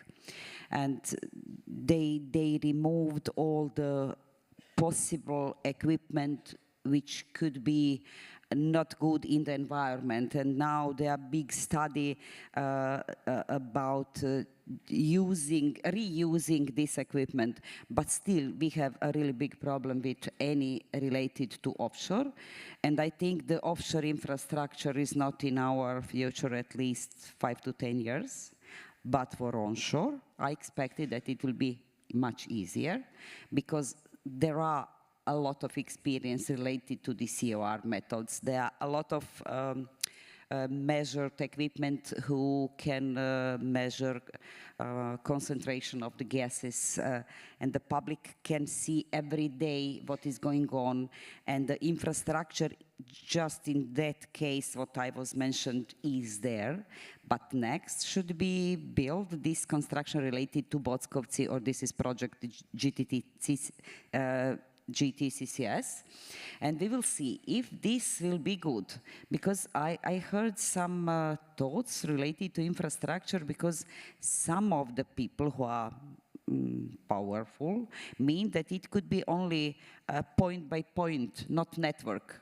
But we didn't thinking about this when we talk about CCS. We think about network, about something what could be available for some other who wants to connect to this. But as for now, I think that at least 2 years we have to prepare everything, then to start talking seriously about real network. Now it's just a small amount of that. We have time for 2 questions at the end. The first one is for you, Jadranka, so you can keep the microphone. What is the response rate for your consultations on CCS? And are you also informing the public so that they can make informed contributions? This is a question for me also? Yes, for you. Sorry. The second one is there is for you. Yeah. Response rate. We will see, because the promoter of the project is agency, Croatian Hydrocarbon Agency, who is responsible also for this, because regulation related to carbon capture is under the law for hydrocarbon exploration and production. Informing the public means that they are now aware about the future activity, you know. For example, the first point of our, we have some money reserved in National Recovery and Resilience Plan, and first step will be atlas of Pannonian part of the Croatian to put on a map all possibility when it could be the storage for CO2. And after that, it's environmental study. It must be strategic. It means plan and strategic procedure. And this is the next step. We will involve all the public, and everyone will be. This is publicly available, all the documents. And after that, the third step, which is very important, is special planning. It means that if you have no that storage into the special plan, you cannot build them there. It must be before you plan to do something. This is very important 3 steps, and all of these 3 steps, including the public information for all the inhabitants. Thank you. Last question for Jasmine. How close are the 3 CCS sites to inhabitants or houses? I'll do it quick because I can see Laurent is already here. It's very different. So in the south, you have an area which, I mean, let me be clear. This is also something that the promoters are looking into, because you have to know the geology and all this. But from what we know so far, one of the structures, it's kind of in a remote area, not necessarily that greatly inhabited. And this is probably also where the promoter, I wouldn't say have it the easiest, but then another area, it's close to recreational sites. People have their summer houses, and there you get the question of like, is it going to be below my summer house, and how will it look like, and all of this. And the third area that I know so far, it's also a little bit different. Like the sink is quite big, so yeah, where you inject is not necessarily where you have housing and stuff, but is the sink then, you know, spreading below houses? That is something that the project promoters have to sort of look into. So very different situations. Thank you very much, Jasmine, Jadranka, and Christian. Please give them a hand.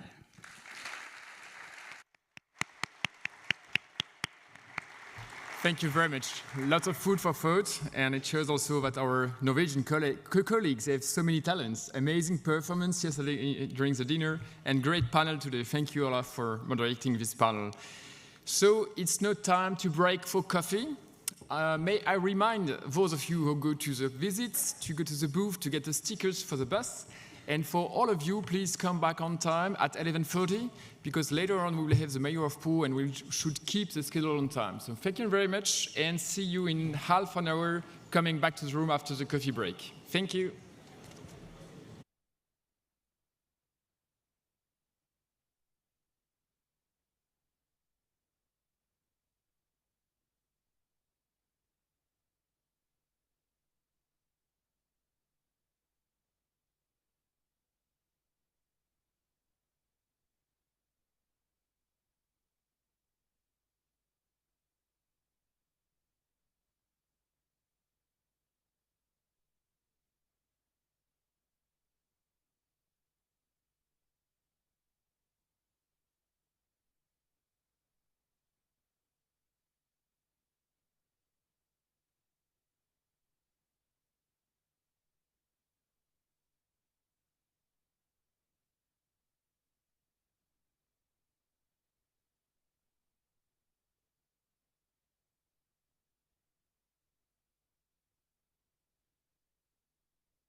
This or here, I don't know.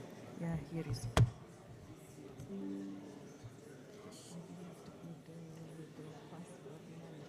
Yes, but you can put it here.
Welcome back. Just a short announcement for those of you who go to the visit. Please be at 12:45, 1:45, just on the front door of the building. But please be on time, because we have the 2 buses which will go for the visit. So if you don't want to miss the visit, please be there. So we are now entering the last part of our ICM forum. We have to mention that the Hungarian presidency of the Council prioritized industrial carbon management of one of his top priorities for the 6 months agenda. In this context, Hungary organized an event focusing on how to overcome barriers and design empowering actions to support the uptake of CCUS technologies. This event took place in Brussels last October the 3rd, and I would like to invite Zsuzsa Beres, the energy attaché at the permanent representation of Hungary to the European Commission in Brussels, to present the outcome of this meeting. Please applause Zsuzsa.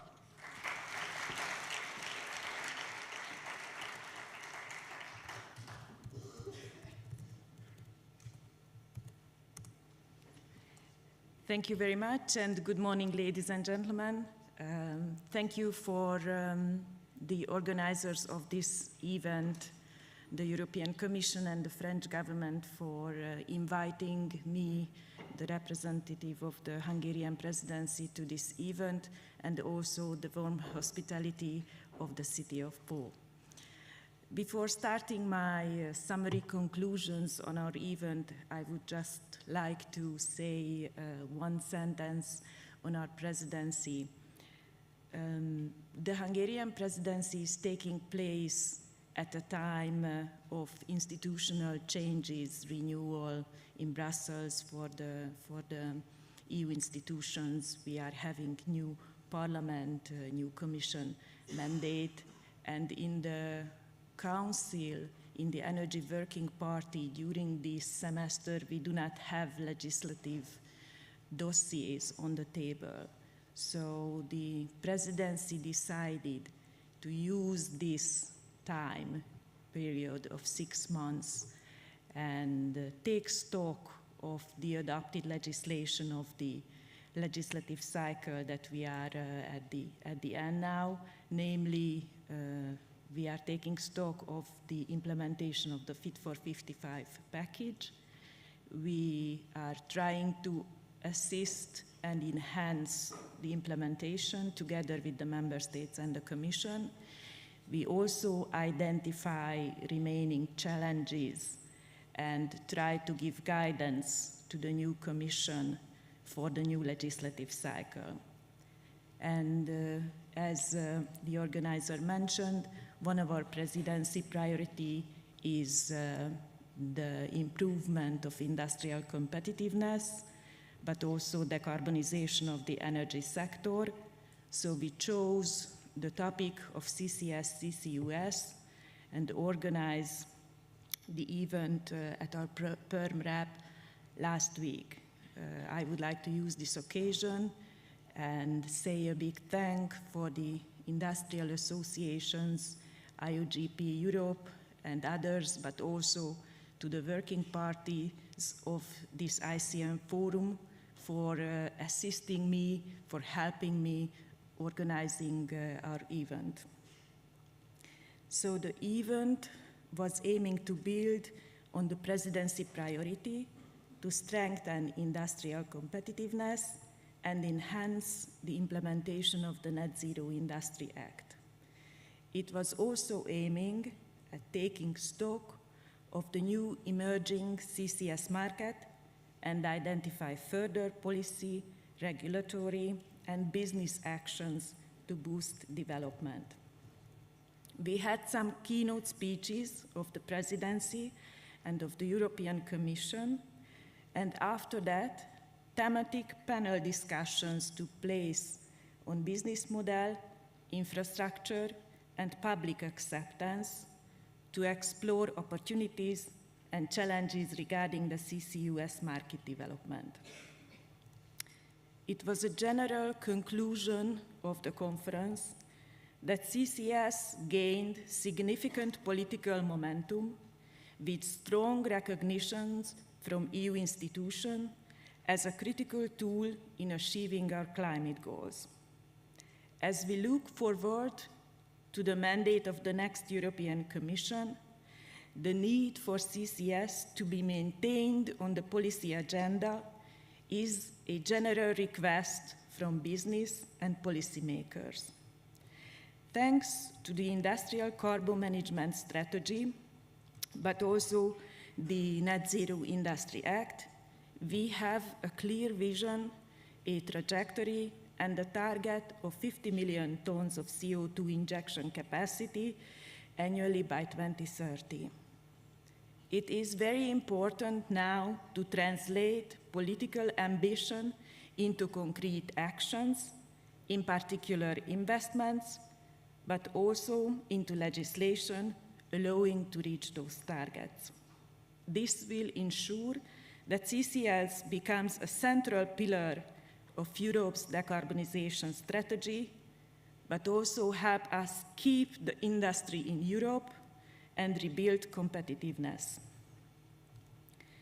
In the discussion, project developers made it clear that the technology is proven with many further developments ongoing. We also learned that CCS has a complex value chain which depends on several critical factors, strong collaboration across the various entities, financial de-risking mechanisms, coupled with supportive policy frameworks. With regard to our discussions on the business case, we concluded that the price of carbon allowances in the EU ETS might not provide the necessary incentive to sustain the massive investments needed in CCS, in particular on capture technologies. Europe needs to centralize and boost incentivizing and support mechanisms to de-risk these investments. The financial sector plays a very important role in bringing these projects to life, but to ensure investment readiness, additional support in terms of policy certainty and risk mitigation is needed. Enabling schemes at EU and member state level need to be devised in an inclusive way so that all types of projects can successfully compete for support. We learned that there is big difference between regions, between technologies, between offshore and onshore, landlocked and portal member states and their potential and their possibilities. the ramp up CCS to commercial level and to unlock more private investment could be supported by leveraging the Innovation Fund or by developing IPCEI projects for CCS. We also heard during this conference the possibility under the TENI regulations and the new and ongoing PCI project process. All these elements could complement funding measures already available to incentivize research, for example, in the context of the SET plan. We also must look at both European and international experiences to build scalable and commercially viable CCS projects. We should leverage projects being developed outside the EU for storing EU emissions, for example, in the UK or Norway, and the EU should continue dialogue with third countries to harmonize rules, including on CO2 accounting, and in order to build up a CO2 cross-border network. On our second panel's outcome on CO2 transport infrastructure concluded that it is evident that in order to connect CO2 emitters to CO2 storage sites, an efficient multimodal CO2 transport network is necessary. Stakeholders and member states are encouraged to follow closely the implementation of the new mandate of the Commission on the development of legislation in this field. When developing new legislative framework, it is important to recognize that compared to other energy sources such as gas or electricity, CCS is still a newborn market which requires a gradual and enabling regulatory approach. We also heard the concern that regulating too much, too early, can have a dissuasive effect on investment into CO2 transportation infrastructure rather than supporting it. There is a clear need for a stable regulatory framework that balances competition and ensures clear rules for accessing infrastructure. Lessons learned from ongoing experience in some member states will be key to ensure effective expansion of CO2 infrastructure. We have a role as policymakers to make sure that this feedback is taken into account and the regulatory framework remains fit for purpose. And finally, on the panel on public awareness, has discussed the evolution of the public debate around CCS and its increasing recognition, not only in Brussels, but also in the broader public discourse. We found that the lack of information and knowledge leads to misconceptions about CCS. Concerns about safety especially requires targeted communication strategies. Education and trust building is essential with local communities and authorities. Public engagement efforts should also effectively involve citizens on how this technology complements other low-carbon and renewable technologies. The presidency also informed the Council Energy Working Party on the result of the event and keeps following up the developments of this market. With this, I thank you for your attention and looking forward to the conclusions of this forum. Thank you.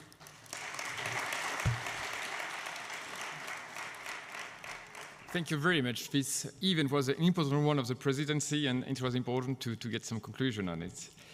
As you know, the French government is hosting this forum, but this is jointly organized with the European Commission. And keeping the tradition of the ICM Forum, I will now invite Edith Hofer, the Deputy Head of Unit C2, Decarbonization and Sustainability of Energy Sources in DG Energy, to read out the draft conclusions of this forum. Please, Edith, take the floor.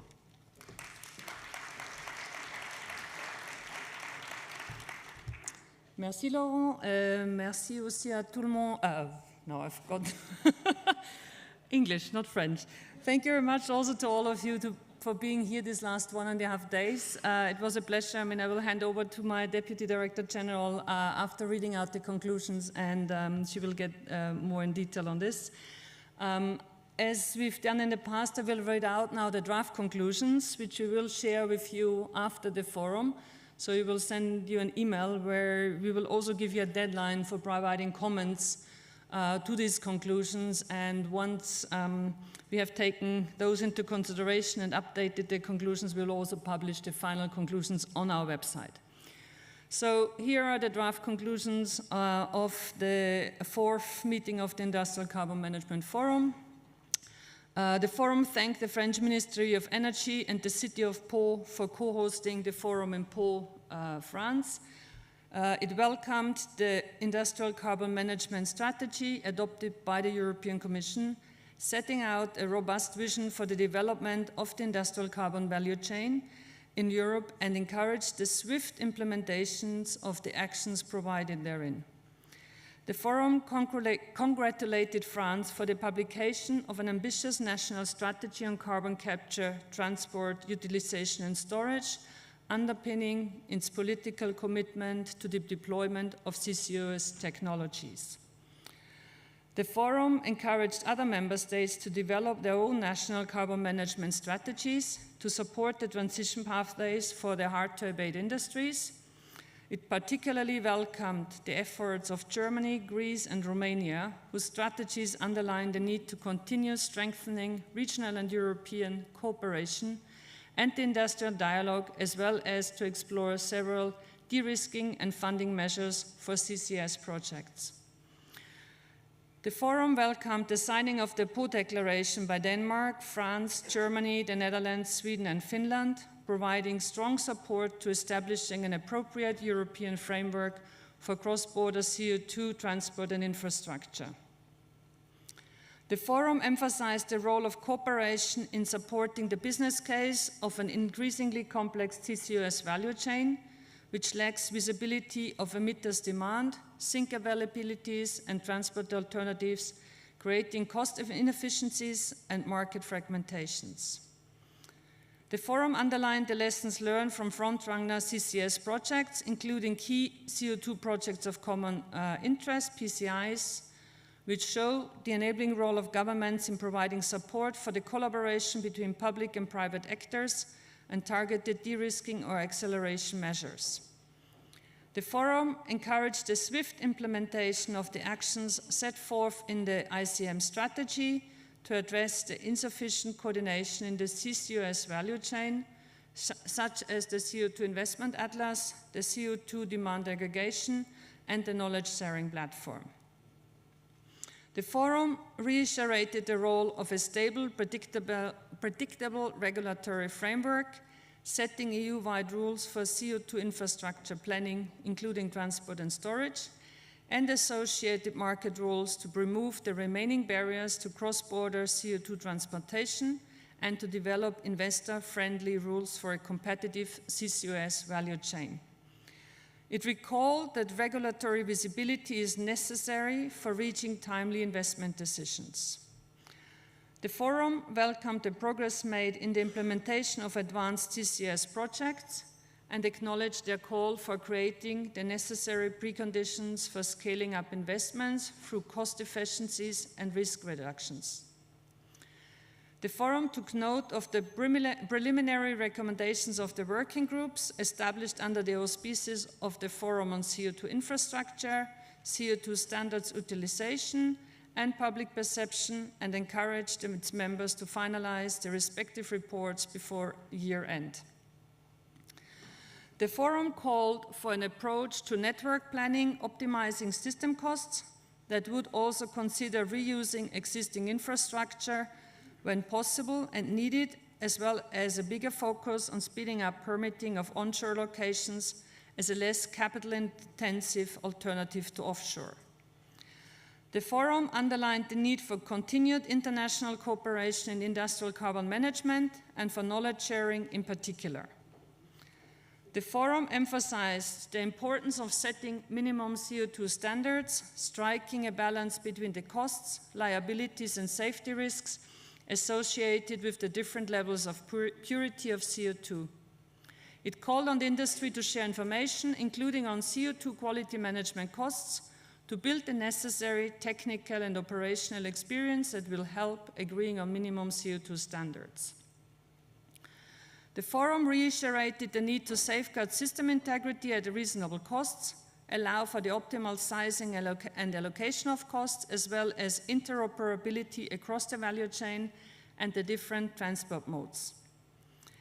The forum noted with concern that, despite a surge in announced CCS projects, commissioning dates are being postponed, often due to challenges to agree on risk-sharing arrangements along the emerging value chains. Whilst welcoming that announced capacities are setting the EU on track towards its 2030 targets, it recognized the need for further stepping up efforts for scaling up for the 2040 and 2050 horizon.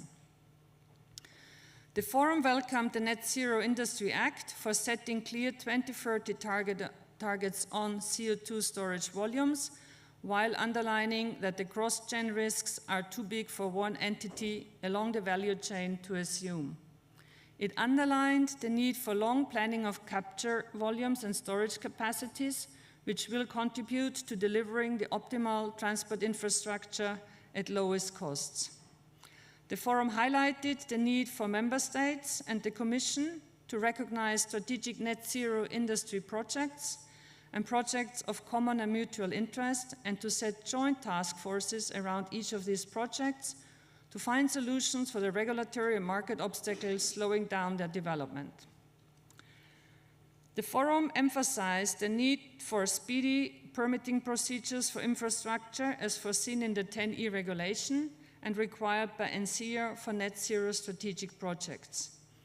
It welcomed the exchange of experience between national competent authorities and encouraged further strengthening of such exchanges. It also called on the member states to set up adequate administrative capacity for permitting procedures. The forum welcomed recent legislative developments encouraging the uptake of carbon utilization in diverse industrial applications. To fully tap into the potential of carbon utilization and creating a circular carbon economy, the forum called for a harmonized framework to analyze life cycle benefits of these products.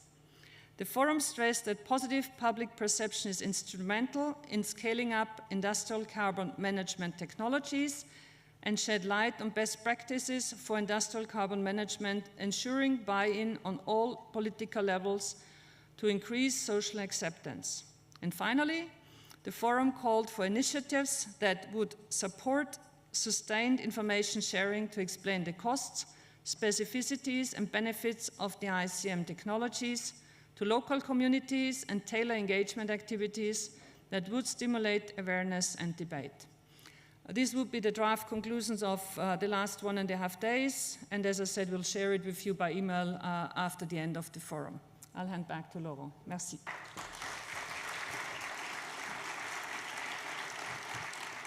Vielen Dank, Edith.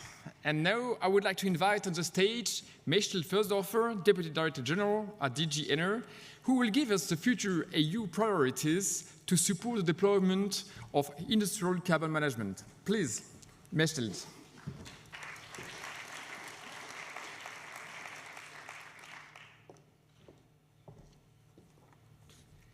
Merci, Laurent. Dear ladies and gentlemen, dear Mayor of PAU, it's a pleasure to be here and finalize and conclude this ICM forum in PAU. I would like to thank the French government and also the city of PAU and all of you for being here with us and discussing intensively yesterday and today about industrial carbon management. The fact that we have been around 500 people here present in person, but also more than 2,500 people online, shows the huge interest for CCUS and carbon sequestration, utilization and storage, and also transport, which we discussed in different plenary sessions and working groups during these 2 days. So a big thanks to everyone for their active participation in these days.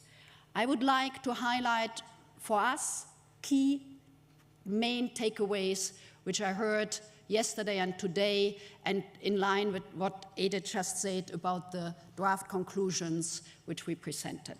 So the first one, and I think we started with this already yesterday, is really how vital it is to strengthen the coordination along the value chain, along the chain, as well as the cooperation among all the different actors to establish a solid business case and provide certainty to investors. We have multiple tools in that direction. We discussed it here in plenary and working group sessions, and I think we take that forward as the Commission to facilitate these platforms, these exchange of views, and intensify, deepen further this cooperation, which I think we had a good examples for 1.5 days, but which we need to take forward on a technical basis, on a demand aggregation basis, which I explained in the beginning. Second, we heard a number of new projects, which is accelerating. This is good news. But we also heard that there is a need for financial support and also for the establishment of a comprehensive regulatory framework that has never been more essential. So in that sense, we are in Brussels right now at a stage where we are starting with a new commission. We hope that the hearings in the next couple of weeks in the European Parliament will go well, and we're preparing the new Commissioner for Energy, Dan Jurgensen, designate, but also the Commissioner for Climate and Growth, Mr. Commissioner Hoekstra, as well as Executive Vice President Teresa Ribiera. All those have in their mission letters to work jointly on energy and climate policy priorities, and they have also the task to take forward the industrial carbon management strategy, which we had presented. So in that sense, the timing of that conference is very valuable, and we will take forward what we heard today, including on the regulatory framework. And in that sense, we will need to work on a scale-up of transport infrastructure for captured CO2 as part of the plan we have to present a clean industrial deal. You know that the new Commission in its first 100 days will propose a clean industrial deal. There's a lot in it also from the energy and climate and growth side, so we will make sure that we also speak about the necessary development here. We have announced in the industrial carbon management strategy, and we have already started the preparatory work for a legislative proposal on CO2 infrastructure, and it will require more work, more discussions with all the stakeholders which are present here today, and we take all the suggestions made, but we need the time to really think it through so that we make a good legislative proposal as soon as possible, as also requested by the 6 member states of the PAU declaration.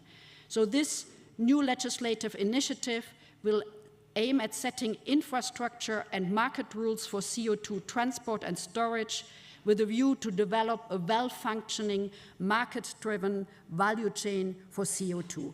And this is really already based on our CCS provisions under the Net Zero Industrial Act. I think we will take into account that CO2 will be nearly exclusively captured for permanent storage, and that the market for CO2 storage seems to be one with high entry barriers. So we will, at that stage, consider looking at addressing the barriers for cross-border transportation of CO2, because there are still barriers for cross-border. We will look at the emergence of a competitive CO2 value chain together with a link of carbon pricing and our colleagues in DG Climate. And we will build on further investors' confidence and regulatory certainty throughout the value chain. That's also something we heard, more predictability, more certainty in terms of the framework. I think this will be our main task, but there are many others which we will pursue. So the development and the implementation within the new Commission of the actions outlined in this strategy, industrial carbon management strategy, as well as the new legislative proposal where we will start with the consultation phases. These are the direct follow-up of this conference which we take along. I think, as I said, this could not have happened at a better time. I was very happy to hear that there is announcement of project developments, and I think we can all be optimistic that for the next year, when we hopefully start and have organized another ICM forum, the 5th one during 2025, that we will see more projects online and happening as we speak. A special thanks to the teams who organized it. Let me highlight just a few: Carole from the ministry, Valérie from the city of Pau, and Alexandre from our team. But I know there had been many more to make that happen. So a big thanks to everyone, and we are very pleased to be in the city of Pau for those days. Thank you very much.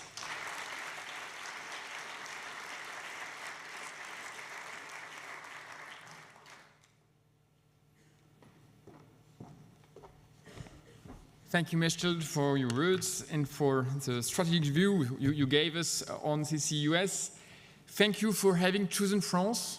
After Norway and Denmark, we were really honored to host this event here in Pau, in this amazing region. I thank the mayor of Pau again for giving us the opportunity to organize this in this very nice palais. And thanks again myself to the organizing team, Valérie de Mongel again, Carole and Alexander, because they really had good work during 1 year, but also a lot of work. And it's thanks to them that we are here today. I will rely again on this team because the last session will be in French. So we have translation devices. So if you haven't picked up your translation device, the team will be here to give you the translation device so that you can understand French if it's not your language. For the final word, we are really honored to have here today Mr. François Bayrou. François Bayrou is Mayor of Pau, but he's also High Commissioner for Planning, Perspective and Strategy. And I will now give him the word to address the closing words of this ICM forum. Please welcome Mr. François Bayrou.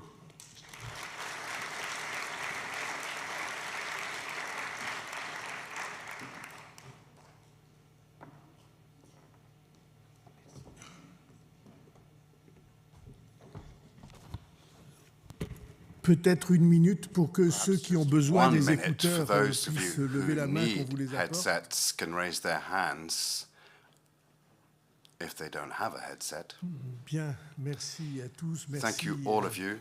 Madame la Directrice Générale, thank you, merci à l'équipe Lady, des the organisateurs. Director General, and I'd like to also Merci thank aux the 3 organizers and mousquetaires. thank the 3 musketeers. Valérie was one of the 3 musketeers. Quelques mots pour vous Just a few remercier. words to thank you. C'est une ville formidable Pau qui est heureuse is de vous a wonderful accueillir. city which is very happy Et to c'est welcome une you ville here. formidable And pour ceux it's a qui, wonderful city sont, for y sont nés, the y ont people grandi, who are born sont here, who've grown up here, venus, sont who've tombés come to amoureux Pau and d'elle. have fell in love with Pau. C'est une ville dont le It's a destin city whose destiny est profondément marqué is par les deeply sujets que vous marked traitez. by the events that you're discussing. Après 1000 ans d'histoire, After 1,000 years of la history, ville a rencontré the city les encountered géosciences et les the géo-industries, geosciences and puisque geo-industry, c'est ici qu'a because it was surgi, here that autour des années in the 1950, 1950s, le gaz de lac qui the était à gas l'époque from lac, which at the gisement le time plus was important the du largest continent européen. Il a été reservoir on the dépassé European depuis, continent. c'était le gisement It's le plus since important. been surpassed, but it was the biggest natural Avec gas le gaz de lac sont field. venus s'installer And dans with notre région beaucoup gas in lac, a lot of d'ingénieurs, engineers have settled in the region, a lot of technicians, a lot of researchers, et cette connaissance and the knowledge intime du that sous-sol represents, in-depth knowledge of the subsurface, has become part of the fiber of Pau and has multiplied the research opportunities, so that PAU and the Béarn, the region around PAU, are today the capital of research in all the new Aquitaine region, that is the southwest quarter of France. This is where we carry out between 25 and 30% of research in this immense region. And that, for us, is very important. It's the capital of geosciences, but it's also a capital which is excited by the issues of decarbonization. We have worked a lot, and we are working a lot on decarbonization or new uses for CO2. Perhaps we could recall that CO2 is life itself, our breathing. It is, of course, the creation of CO2, and it wouldn't be exact to consider that CO2 is just a waste product. It is one of the chains in life itself, and these chains in life have their advantages and their disadvantages, and I'm not going to go into those in detail because you are eminent experts in this question, but you can see, and I'm talking a little bit more as the High Commissioner at a national level for planning, perspective and strategy, and what we call the plan in France. Everybody can see that we have our eyes riveted on all the questions concerning CO2 saturation in the atmosphere, the capture and transport of CO2, the storage of CO2, and this region talks about that subject with extreme prudence, but the future use of CO2, uses particularly in the area of clean fuels. Probably part of the future of aviation, for example, is being played out in this field of fuels which don't add CO2 to the atmosphere. Fuels which will use CO2, which is captured from the atmosphere. And this could make it possible to achieve considerable progress. And that would mean, Mrs. Director General, that means that all clean fuel would gradually be introduced into the aviation fuel and progressively over time in progressively increasing quantities. So, of course, that is an absolutely central question. There are many other uses of CO2 that you all know. For example, the production of rock or molecules which can be used in plastics, for example, or in fertilizers, of course. And you can see that we can progressively move from the idea of CO2 as something we need to fight against, as something, CO2 as something which we must use. CO2 would become feedstock for industry and would lighten some of the constraints that industries are confronted with. I was reading very recently a study which was published 10 years ago in 2015. All of this progress will be possible if the price of a ton of CO2 reaches $80, or to 80 euros. Today, I looked at this and it's currently 64. So we're not that far away from a business model, an economic model for the use of CO2, which would make it possible to have an industry, to have life together, which would be cleaner and without the constraints that people have been focusing since the successive COP meetings.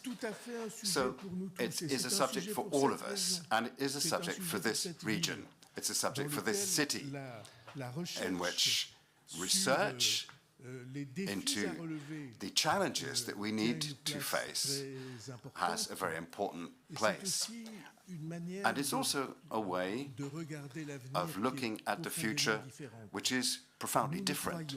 We believe in this city, and very often because there are a lot of researchers and engineers, and we believe this because there are some optimistic trends in French society and in European society. We believe that we have the ability to meet these challenges through science and research, meet the challenges that nature is confronting us with and that people from previous centuries have left us.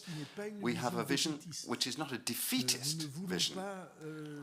We don't want to abandon all hope, and we think that some people think that humanity could take a step backwards, but that's totally impossible. We believe, on the contrary, that humanity has within itself the ability to seize the opportunity to meet these challenges.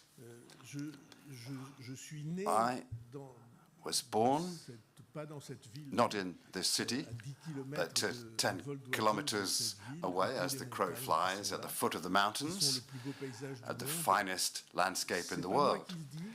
I didn't say that. It was the great French writer Lamartine. In a letter he wrote to another great French writer called Stendhal.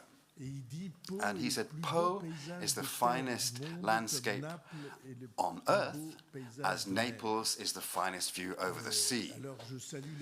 So I give a welcome to the Italians who are here, and you could applaud them because they're very happy to be here, and they're discovering this landscape on the earth over the mountains in this city, which is a city of landscapes. And we are activists for this optimism. We were very happy to welcome you here. 500 engineers and researchers present here today. 2,500, those are the figures you gave, 2,500 engineers and researchers attending remotely. This is precious. The signature of the PAU Declaration, this agreement on carbon transport. We're one of the capitals of the transport of gas in the city. And welcome Tiraga if they were here. I know they were on the program yesterday. All the major companies in this region, all the universities in the region, all the researchers in this region, all of those who contribute to grasping the challenges of the day, we're happy to meet you and happy that you have been able to discover this city, and we have no doubt that you will grasp all the opportunities to return and participate, not just in the beauty of the landscape, but the great human adventure in which we place our trust. Thank you very much, all of you. Merci, Monsieur Bérou. Nous étions très heureux et surtout très honorés de vous avoir. Thank you, Mr. Bérou. We were very honored, and it was a great pleasure to have you with us today to close this forum. Thank you very much again for welcoming us to the fine city of Pau. Last announcement from myself, we have allocated a bit more time to get some food so that you can have a look to the marvelous landscape from the terrace, but not too long, please. For those of you who go to the visit, please be at 1 o'clock at the front door of the Palais so that we can take the bus almost on time because we have a tight schedule for the visit. So thank you, all of you in the room, but also online for attending these 2 days ICM Forum. It's now time to close this 4th edition of the forum. We are all looking for the 5th edition 2025, somewhere in Europe. We don't know where now, but we're really looking forward for the next edition, closing the one in France for this year. Thank you very much and enjoy the time on the terrace. Thank you.